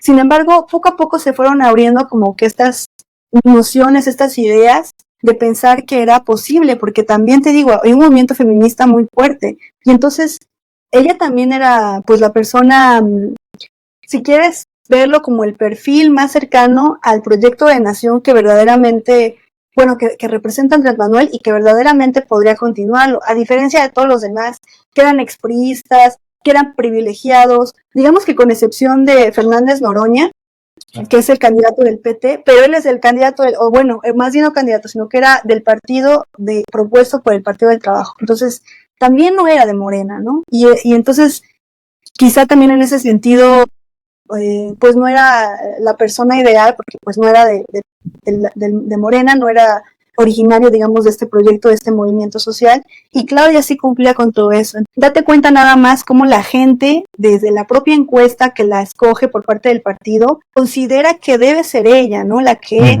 encabece este proyecto de nación. Y ojo, porque también la característica que ella tiene de ser judía, que podría pensarse, no, pues como México, un partido, un país católico, y escoge una judía, ¿no? O sea, como que también hay algo extraño, pero no, porque en realidad también cuando tú piensas en la historia de México y lo piensas, por ejemplo, en el 19, nosotros desde ahí como que tuvimos claro de que no, una cosa es el Estado y otra cosa es la religión.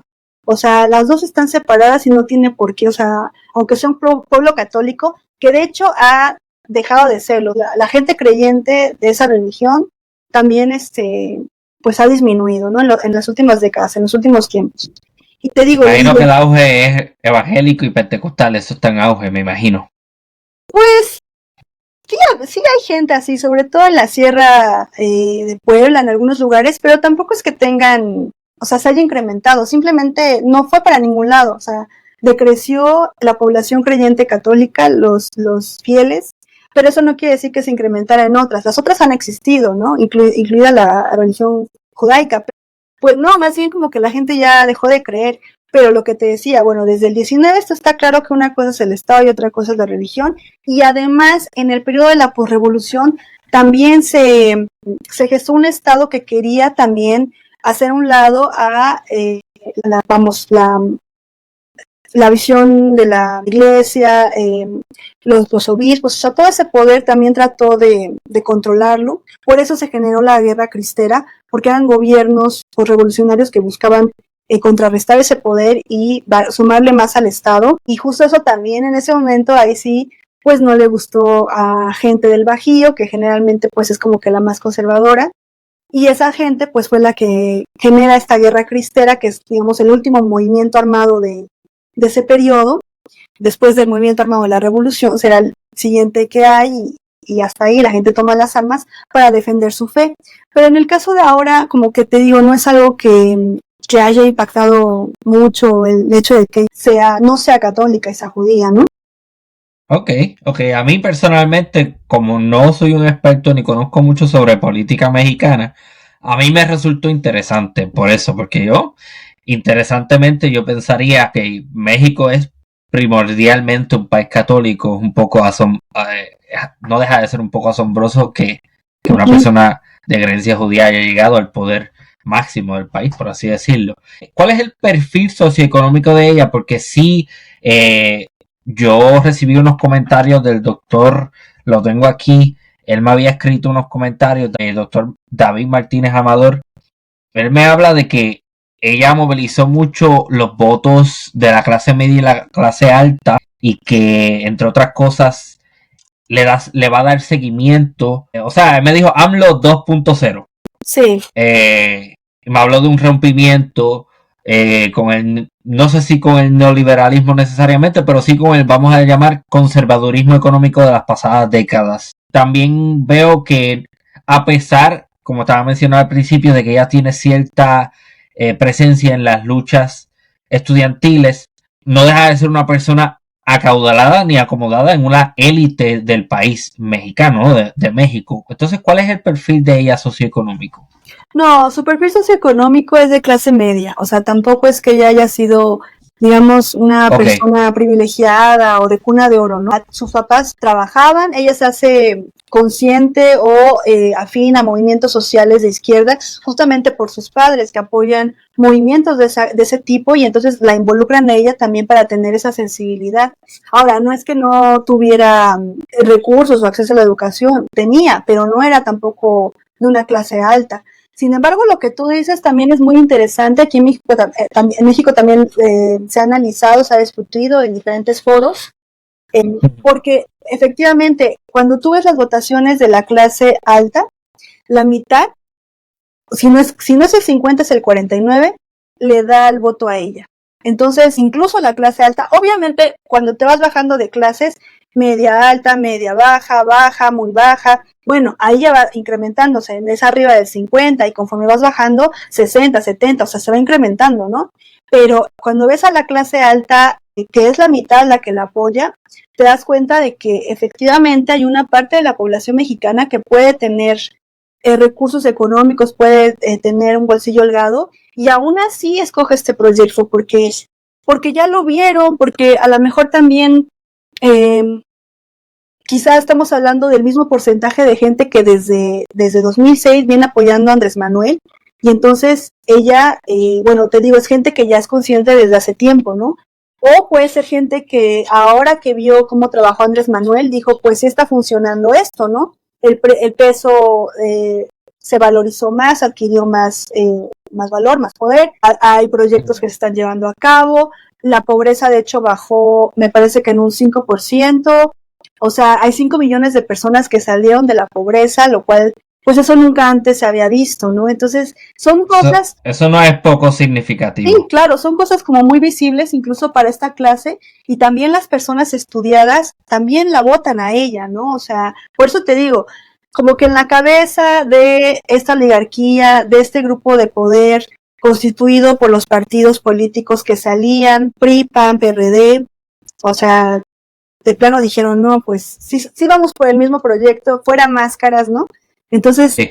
No tenían un proyecto de nación, obviamente era lo que ellos representan, algo que México ya vivió, que lo llevó a que su violencia sea el día de hoy, que no se puede controlar, que todavía esté presente, que todavía sea algo muy, pues muy fuerte en nuestro país, porque si tú revisas en ese sentido la historia de México antes de 2006 en la cuestión de la violencia, esta no existe al grado que se desata en 2006, y una vez que se desata de esa manera, no se puede disminuir. Se ha intentado invertir en programas sociales, en este caso para la juventud, decir, bueno, pues para que no se vayan al crimen organizado, darles oportunidades, creando escuelas, universidades, más espacios de estudio, y en todo caso, si no tienen trabajo, aquí hay un proyecto que es para jóvenes que no están estudiando ni trabajando, y entonces la idea es que vayan a lugares que los acepten, empresas o pequeñas empresas, para que los capaciten de manera que ellos por lo menos un año estén recibiendo el salario mínimo que también aumentó al 100% y aumentó más en las fronteras, cosa que nunca se había visto, porque más bien lo que se decía con los otros gobiernos era que no se aumentaba, porque si se aumentaba iba a impactar en la inflación y iba a aumentar también, ¿no? Entonces mejor los salarios se tenían así como que controlados. No, vamos a hablar claro, como decimos en Puerto Rico, no se aumenta para que el patrono no pague más, para no darle más a los empleados y tú poder tener más ganancias, eso es. Bueno, y esa es otra, aquí también la gente con dinero no pagaba sus impuestos, entonces eso es algo que también a esta oligarquía, porque bueno, es un grupo político, pero también es un grupo empresarial que apoyó este proyecto, que quería que funcionara, ¿no? Que le dio como que la inversión y en los medios, y en fin, hay un empresario atrás que es el que estuvo coordinando y que de hecho fue el que eligió a la candidata opositora, Xochitl Gálvez, que ellos también hicieron un modelo, querían también escoger de manera democrática, y en su proyecto pidieron firmas para que pudieras ser candidato, ¿no? Para que pudieras ser precandidato. Y luego de las firmas iba a venir una consulta, tipo como votaciones. Esto nunca se hizo. Al final se sabía, como que se dijo, no, él ya escogió quién va a ser y va a ser ella.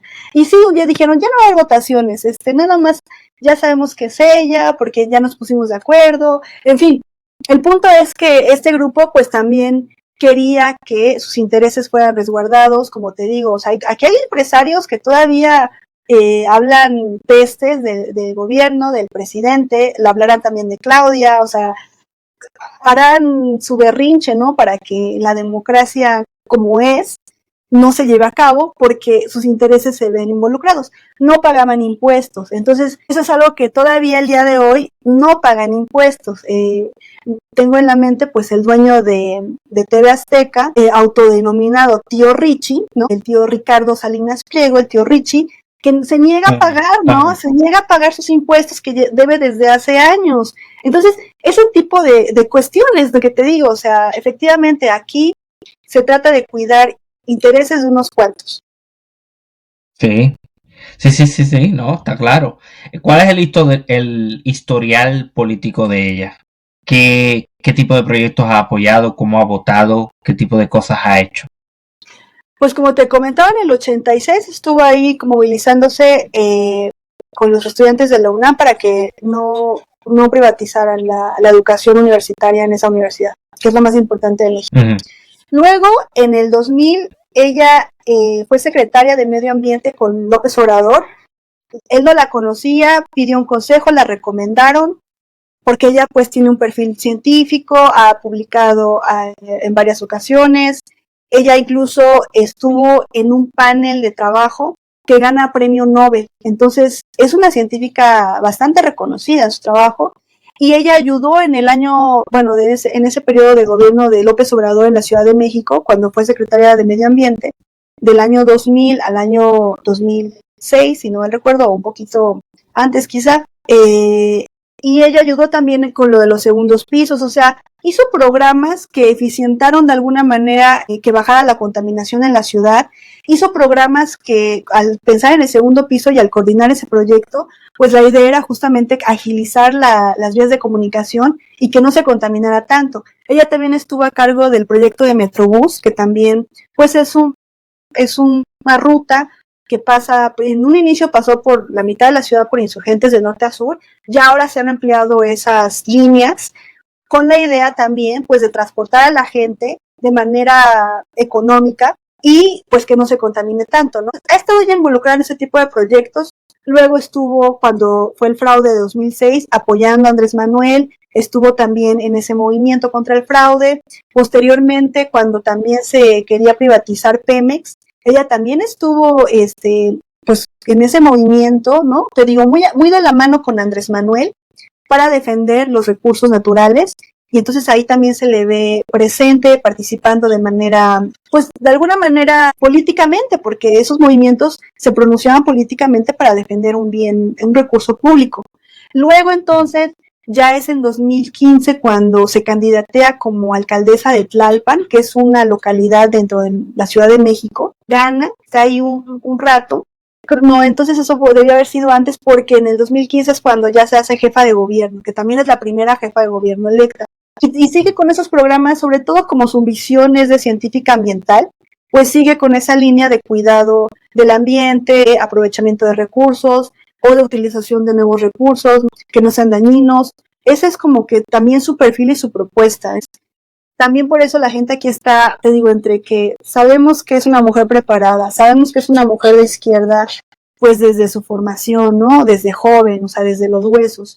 Y luego además que es una mujer inteligente y que además está preparada en esta cuestión ambiental. En un momento en el que en el mundo estamos viviendo una crisis de ese tipo, o sea, el calor que hace aquí en México no es fortuito. Las inundaciones que están aconteciendo en Brasil, también anómalas, no son fortuitas, no es este cambio climático que nos está tocando y que de alguna manera pues necesitamos gente, o bueno, primero hablar de ese tema, ¿no? Y dos, pues gente preparada en ese rubro. Llega esta política que tiene ese perfil, que tiene la característica de una mujer de izquierda, sensible a las demandas sociales, pues aquí en México estamos encantados. La mayoría, porque hay un grupo que no y que está impugnando y que incluso está llamando esto de como que de un fraude, ¿no? De una elección de Estado. No hay elementos para hablar de una elección de Estado, como sí lo hubo en el 88, como sí lo hubo en el 2006, como sí lo hubo en el 2012, pero no ahora, ¿sabes? Sí, no, entiendo perfectamente. ¿Qué es lo que se espera de ella en los próximos años? Y ella misma lo usó como lema de su campaña, el segundo piso de la cuarta transformación. Entonces sí, se espera que efectivamente, así como ella estuvo a cargo de los segundos pisos allá en Ciudad de México para regular el tráfico, pues también ella haga un segundo piso de esto, que es un proyecto que comenzó con el sexenio de Andrés Manuel, con la visión de izquierda, con la visión de un gobierno, un estado de bienestar social, con una política antineoliberal, con humanismo, en este caso pues un toque mexicano, y sobre todo también hay que señalarlo, en el caso de Claudia, hay muchas reformas que Andrés Manuel no pudo llevar a cabo porque no tenía la mayoría en las cámaras. Entonces eso fue un límite como para sus políticas, no pudieron desarrollarse todo lo que hubiera él planeado, deseado, o mandó incluso para que se discutiera, siempre lo bateaba, ¿no? Porque no tenía la mayoría. Pero en estas votaciones la gente hizo evidente y contundente su forma de pensar, de decir esto es lo que queremos, y lo que queremos es, bueno, obviamente ella, este proyecto, pero además le da mayoría en las cámaras también a Morena, y con eso entonces le da a ella la posibilidad de que todo lo que mande sea aprobado porque tiene la mayoría en las cámaras. Ahora, entre las reformas que se pueden llevar a cabo, que puede ser también la energética, que por ahí batearon a AMLO, no digo más, está la cuestión sobre todo del Poder Judicial. ¿De qué se trata esto? Bueno, pues resulta que aquí en México, como yo les comentaba, a lo largo del siglo XX, pues estaba un presidencialismo autoritario, entonces hacía lo que el presidente decía en todas las esferas, en la legislativa y en la judicial. Sin embargo, con el paso del tiempo, a partir del 2000, se degrada la figura del presidente, no tiene tanto poder, las demás adquieren más poder, la legislativa, y ahora en la actualidad, en el 2018, estamos viendo que quien goza de una independencia total es el Poder Judicial, pero no una independencia, digamos, que sea benéfica, sino una independencia que es como, bueno, no estamos sujetos al presidente, lo cual está bien, tiene que ser así, pero su independencia los lleva a una dependencia por parte de un grupo, o sea, identificado con el grupo conservador. Entonces responde a esos intereses, porque quienes constituyen el Poder Judicial han sido colocados ahí gracias a los sexenios anteriores, gracias a políticos provenientes del PAN. Hay favores que se deben y por lo tanto entonces este poder no es independiente. Son personas que ya están sujetas a pues los requerimientos de este grupo. Un ejemplo de ello es que Por ejemplo, cuando García Luna, el político que les comentaba, bueno, no es político, fue funcionario, más bien secretario de seguridad del gobierno de Calderón de 2006 a 2012. Él ya está encarcelado ahí porque tiene conexiones con el narcotráfico. Pero su esposa, en el momento en el que se estaba llevando a cabo el juicio, pues obviamente él tiene una riqueza acumulada, obviamente una riqueza que tiene que ver pues con esta historial de su conexión con el narcotráfico. Y aquí entonces sus bienes se habían incautado. ¿Y qué es lo que pasa? Pues aquí los jueces dicen, vamos a darle un recurso a esta señora para liberarle sus cuentas, ¿no? O sea, son cuestiones de ese tipo donde son crímenes flagrantes, donde pueden darse muchos ejemplos de este tipo, de alguien que ha sido un abusador o etcétera, etcétera. Pero como tiene una conexión y como ese juez tiene que responder a esa orden, porque tiene esa dependencia, porque está ahí por esa persona o por ese grupo, pues entonces actúan no en función de lo que es la justicia, o se usan las leyes, pero de manera que puedan beneficiar a estos personajes, ¿no? Entonces, eso es algo que, uno, pues ha sido evidenciado en las conferencias matutinas del presidente, y dos, los salarios que ellos tienen son, vamos, o sea, es que en comparación con lo que gana el presidente, pues son el doble, el triple. Entonces, también son gente que tiene un buen salario, que es cada mes arriba de 200,000 pesos, y no es conforme con eso, digamos, el erario público, dinero del pueblo, del resto de la población de México, está pagando a su chef privado que les cocina todos los días, desayuno, comida y cena, y que cada año está cambiando de vajilla, y que les paga sus coches, y que les paga sus jardineros, y que les paga que les pinten sus casas. O sea, ¿sabes? Cuando se denunció todo lo que ese poder cuenta, todos los privilegios económicos, vamos, hasta les pagamos, o sea, con nuestros impuestos, sus celulares. No, o sea, no solamente con que ellos ganen bien, sino que todo esto de lo que ellos gozaban, eso es algo que cuando se evidenció, obviamente a la gente no le gustó, porque uno, no están haciendo su trabajo, y dos, están teniendo privilegios que incluso, como te decía, pues es que si les pintan la casa, ellos no van a gastar, porque eso ya es parte como de sus beneficios, ¿no? Por pertenecer al Poder Judicial. Eso es algo que no le gustó a la gente. Cuando supo además que este poder no se constituía de manera democrática, sino que son los partidos los que escogen, los que proponen, pues entonces ahí es cuando el presidente dijo, ¿saben qué? Vamos a democratizar. Mandó la reforma, obviamente esa reforma no pasó porque no contaba con el apoyo de las cámaras, y entonces lo que se dijo a partir de ese momento fue que vamos a hacer un plan C. El plan C eran justamente las elecciones de este pasado 2 de junio, donde se decía, pues vamos a votar, vamos a reformar las cámaras, vamos a tener mayoría, para que entonces se pueda pasar esta reforma que democratice a este poder, para que entonces quien llegue a ocupar ese puesto de juez de la corte, pues sea una persona que sea elegida por la población, que va a haber candidatos que van a tener que cumplir cierto perfil, pero que entonces a partir de su historial, pues la gente va a poder escoger, híjole, esta es la persona idónea o no lo es, para que responda a los intereses pues de la población, de la justicia, ¿no? Y no pues de unos cuantos, de esta oligarquía que todavía se preserva y que ahí ha encontrado como que su refugio de poder para mantenerse. Entonces, eso también es una de las cosas que se ha discutido también en los foros que se han generado después de las elecciones aquí en México, y que es contundente. O sea, la gente ya votó por el plan C, y una de las cosas que se quiere es que se reforme al Poder Judicial.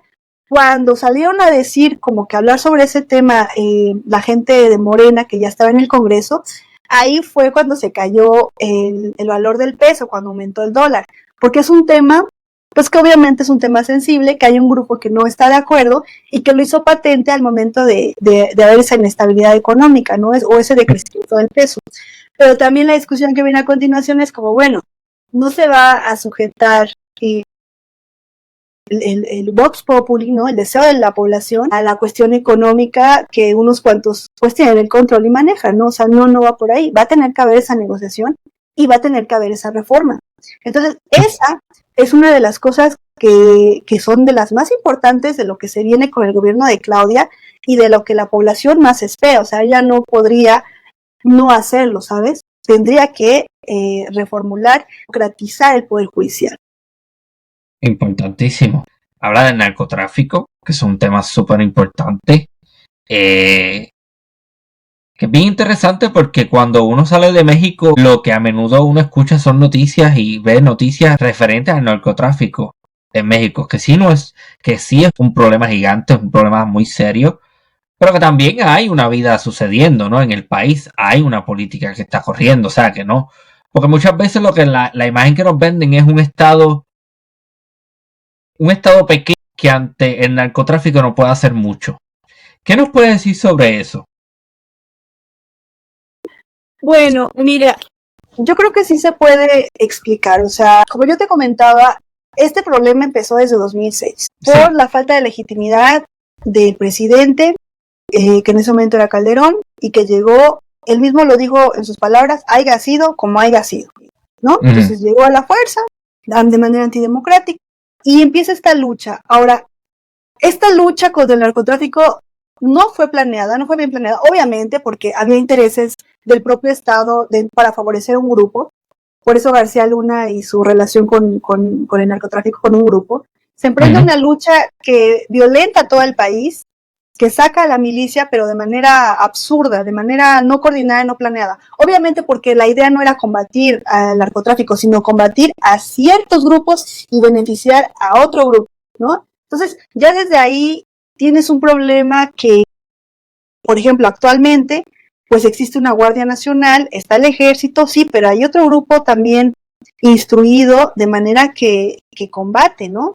Que se formó uno nuevo porque lo que había estaba corrompido.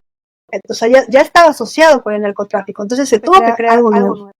Entonces esta Guardia Nacional combate, pero no es suficiente quizá tener, porque ahora se hace como que se hacen reuniones de seguridad, el presidente lo hace todos los días, con los gobernadores, o sea, está informado de lo que pasa en ese sentido a lo largo del país, para saber cuál es como que la mejor estrategia, ¿no? Estrategia en términos, pues sí, bélicos, ¿no? Si quieres verlo así, o sea, sí tiene que ver con ese combate real de armas.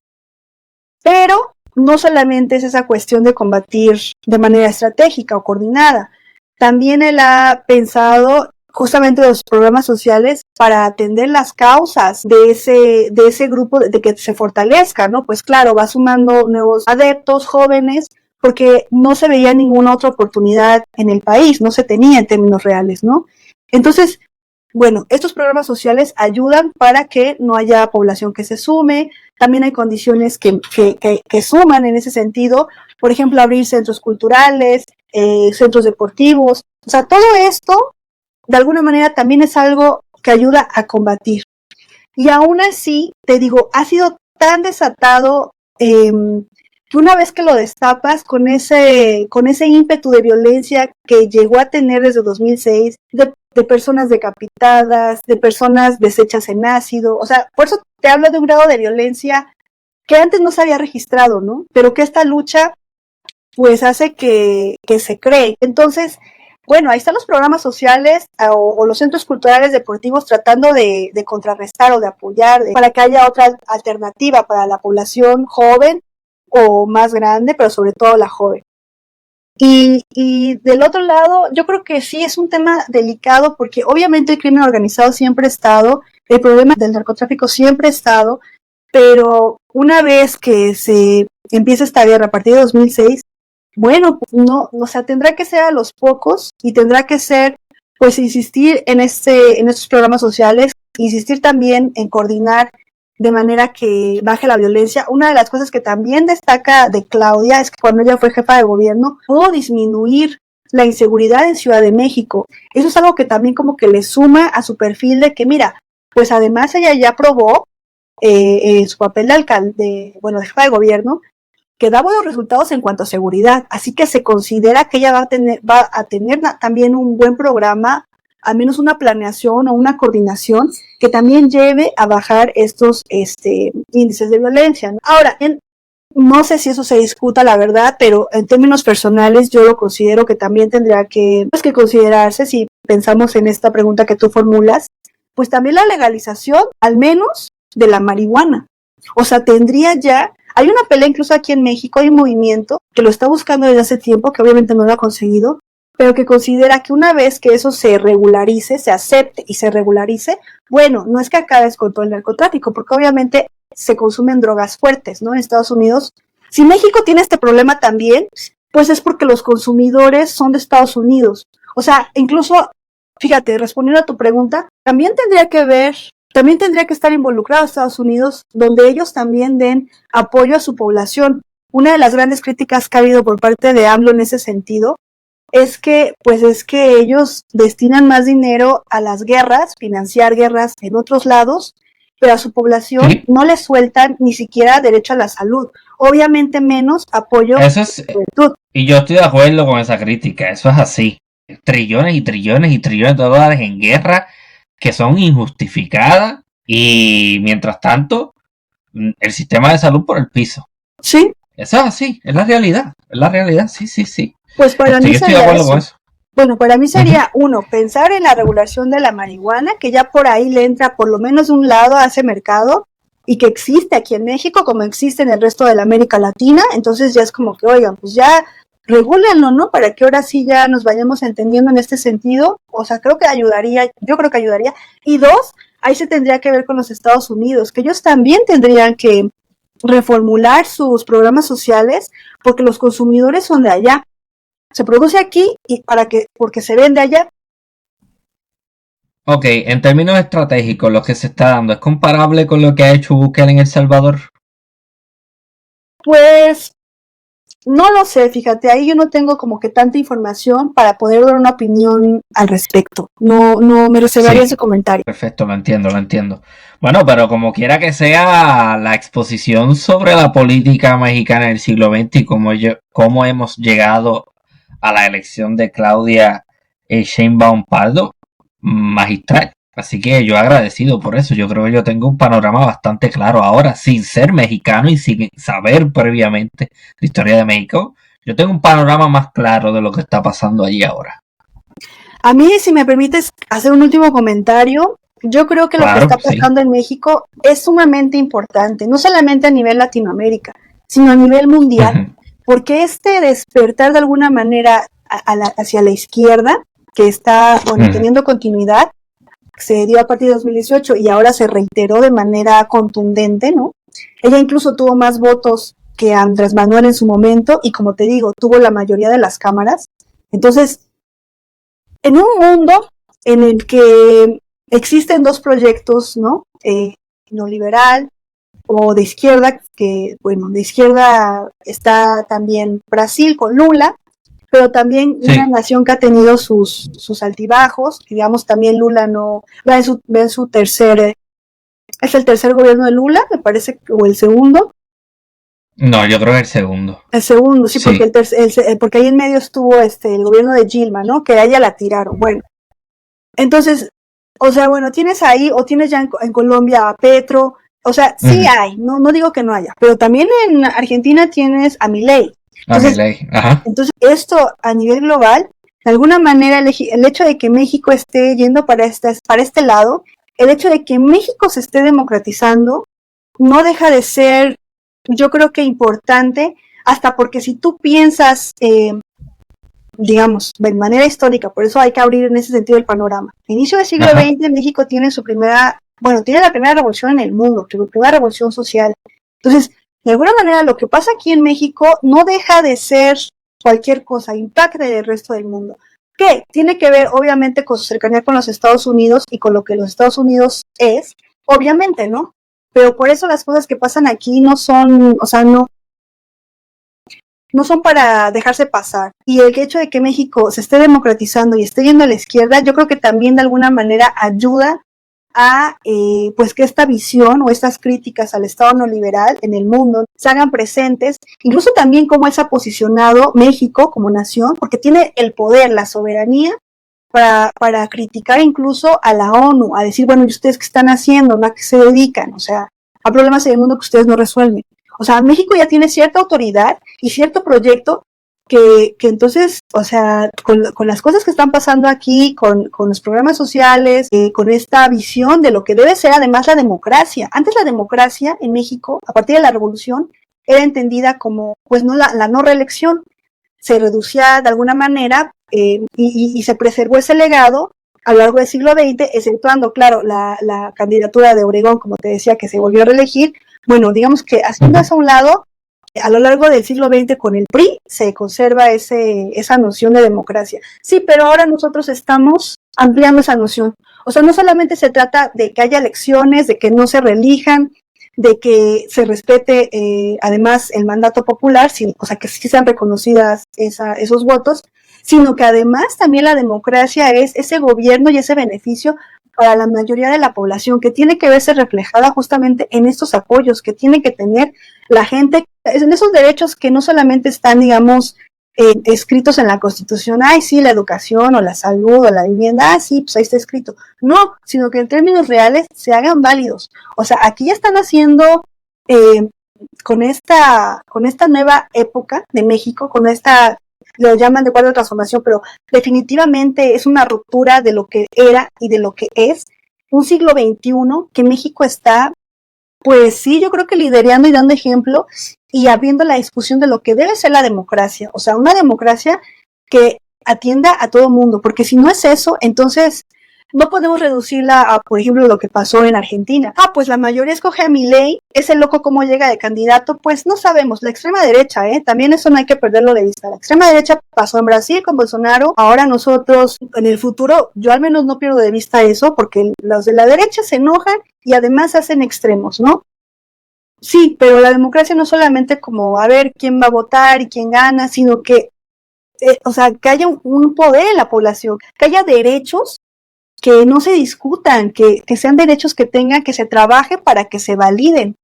Eso yo creo que eso es lo que está innovando México a nivel Latinoamérica, que sabe obviamente el impacto más fuerte en la cuestión regional, pero a nivel mundial también va a tener su efecto y también va a captar la mirada de lo que debe ser la democracia. No, fantástico. Reitero, la exposición magistral. Como diríamos en Puerto Rico, es una muestra. Eso es algo positivo, eso es algo positivo. O sea, un monstruo, una muestra, en este contexto sería una persona que habla de algo con un conocimiento profundo del tema.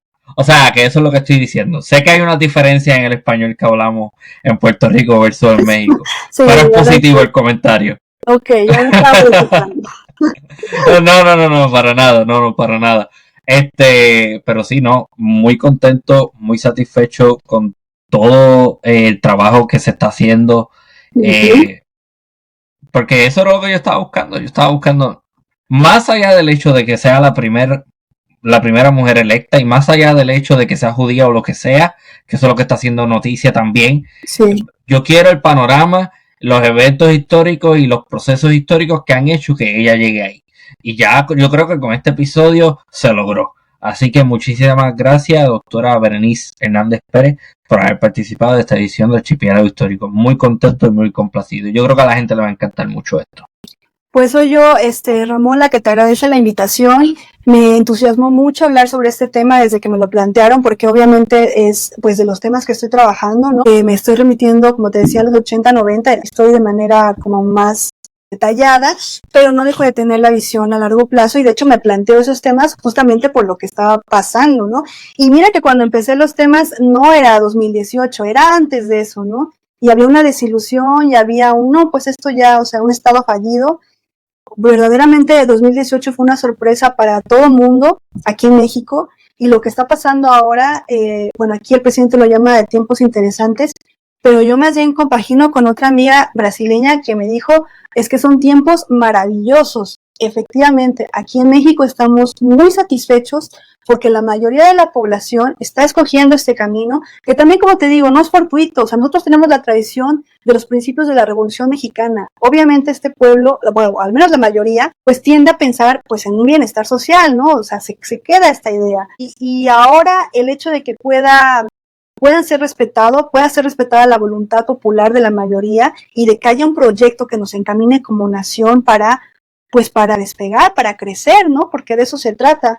Es algo que también a mí me emociona mucho y me hace muy feliz compartirlo contigo, con tu público en Latinoamérica, que, bueno, conozcan cuestiones del caso mexicano, pero incluso aquí en México también, porque hay gente que, pues que siendo de una clase baja, media alta, vota por la derecha, ¿no? Como que se crea un discurso que no tiene fundamento, de que vivimos en una dictadura, de que esto está mal, de que está haciéndole un daño a México. O sea, no, los invito en verdad a que también, incluso de México, pues escuchen este podcast. Quizás si no me creen, pues vayan y lean, ¿no? Inclusive aunque sea en la Wikipedia, pero para más para que confirmen estos datos y esta información, o se pregunten, ¿no? ¿Será lo que dice cierto? No sé. Por lo menos duden, ¿no? Por lo menos duden y ya de ahí también se vaya generando este gusanito del interés, de la duda, de revisar, ¿no? Los invito también a que reflexionen en ese sentido a la gente, pues incluso que es aquí también de México. Claro que sí. Lo que yo le añadiría a eso es que siempre los procesos políticos hay que entenderlos desde una perspectiva histórica. Y eso era mi mayor preocupación. Lejos de que esto sea la elección, hay que entender cómo llegamos aquí y por qué. Entonces, para eso funciona la historia, entre otras cosas. O sea que el conocimiento histórico es muy importante. Y no solamente el conocimiento histórico, sino la memoria histórica. Porque a la gente se le olvidan las cosas.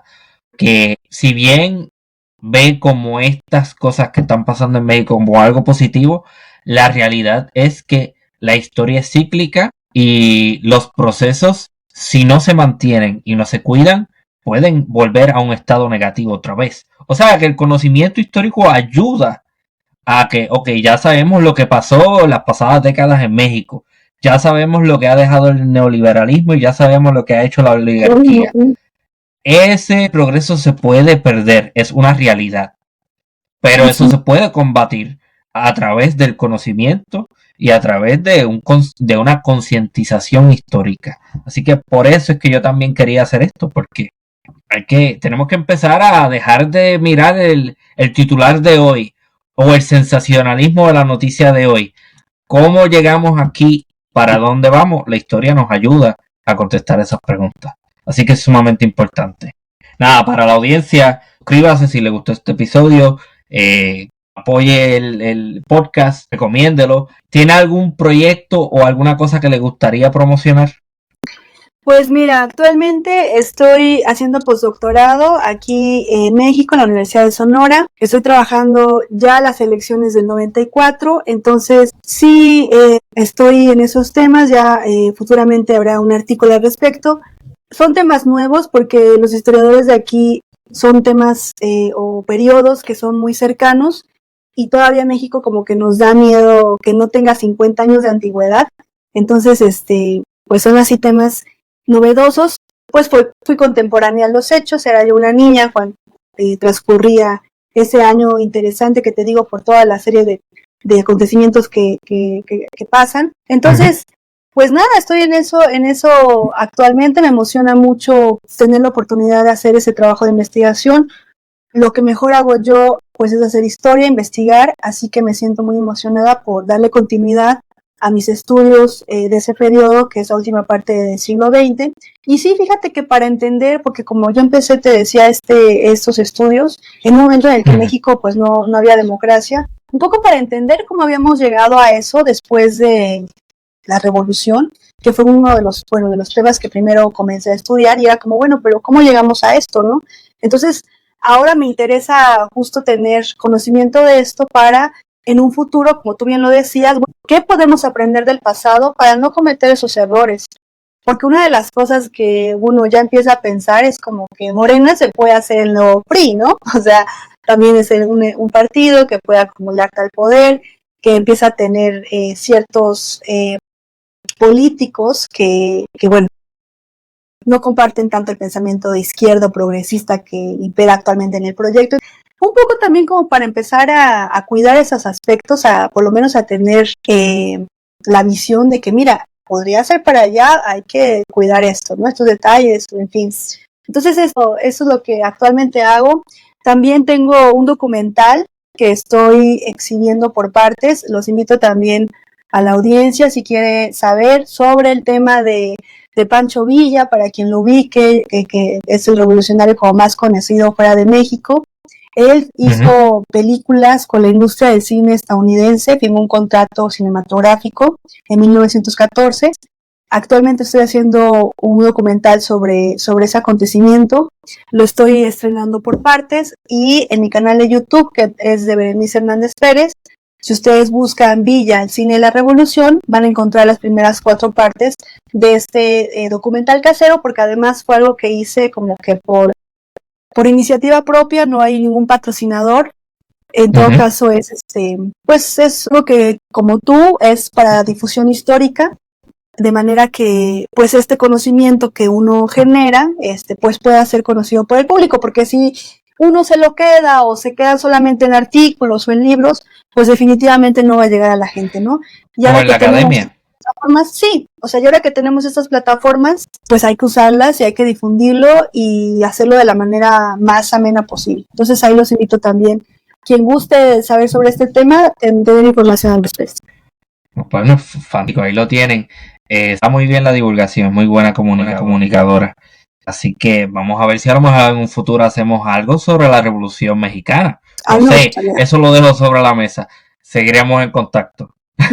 A mí me gustaría. Bueno, pues muchísimas... perfecto, lo coordinamos entonces. Pues muchísimas gracias nuevamente, doctora Berenice Hernández Pérez. Y esto ha sido una nueva edición de Archipiélago Histórico. Hasta la próxima.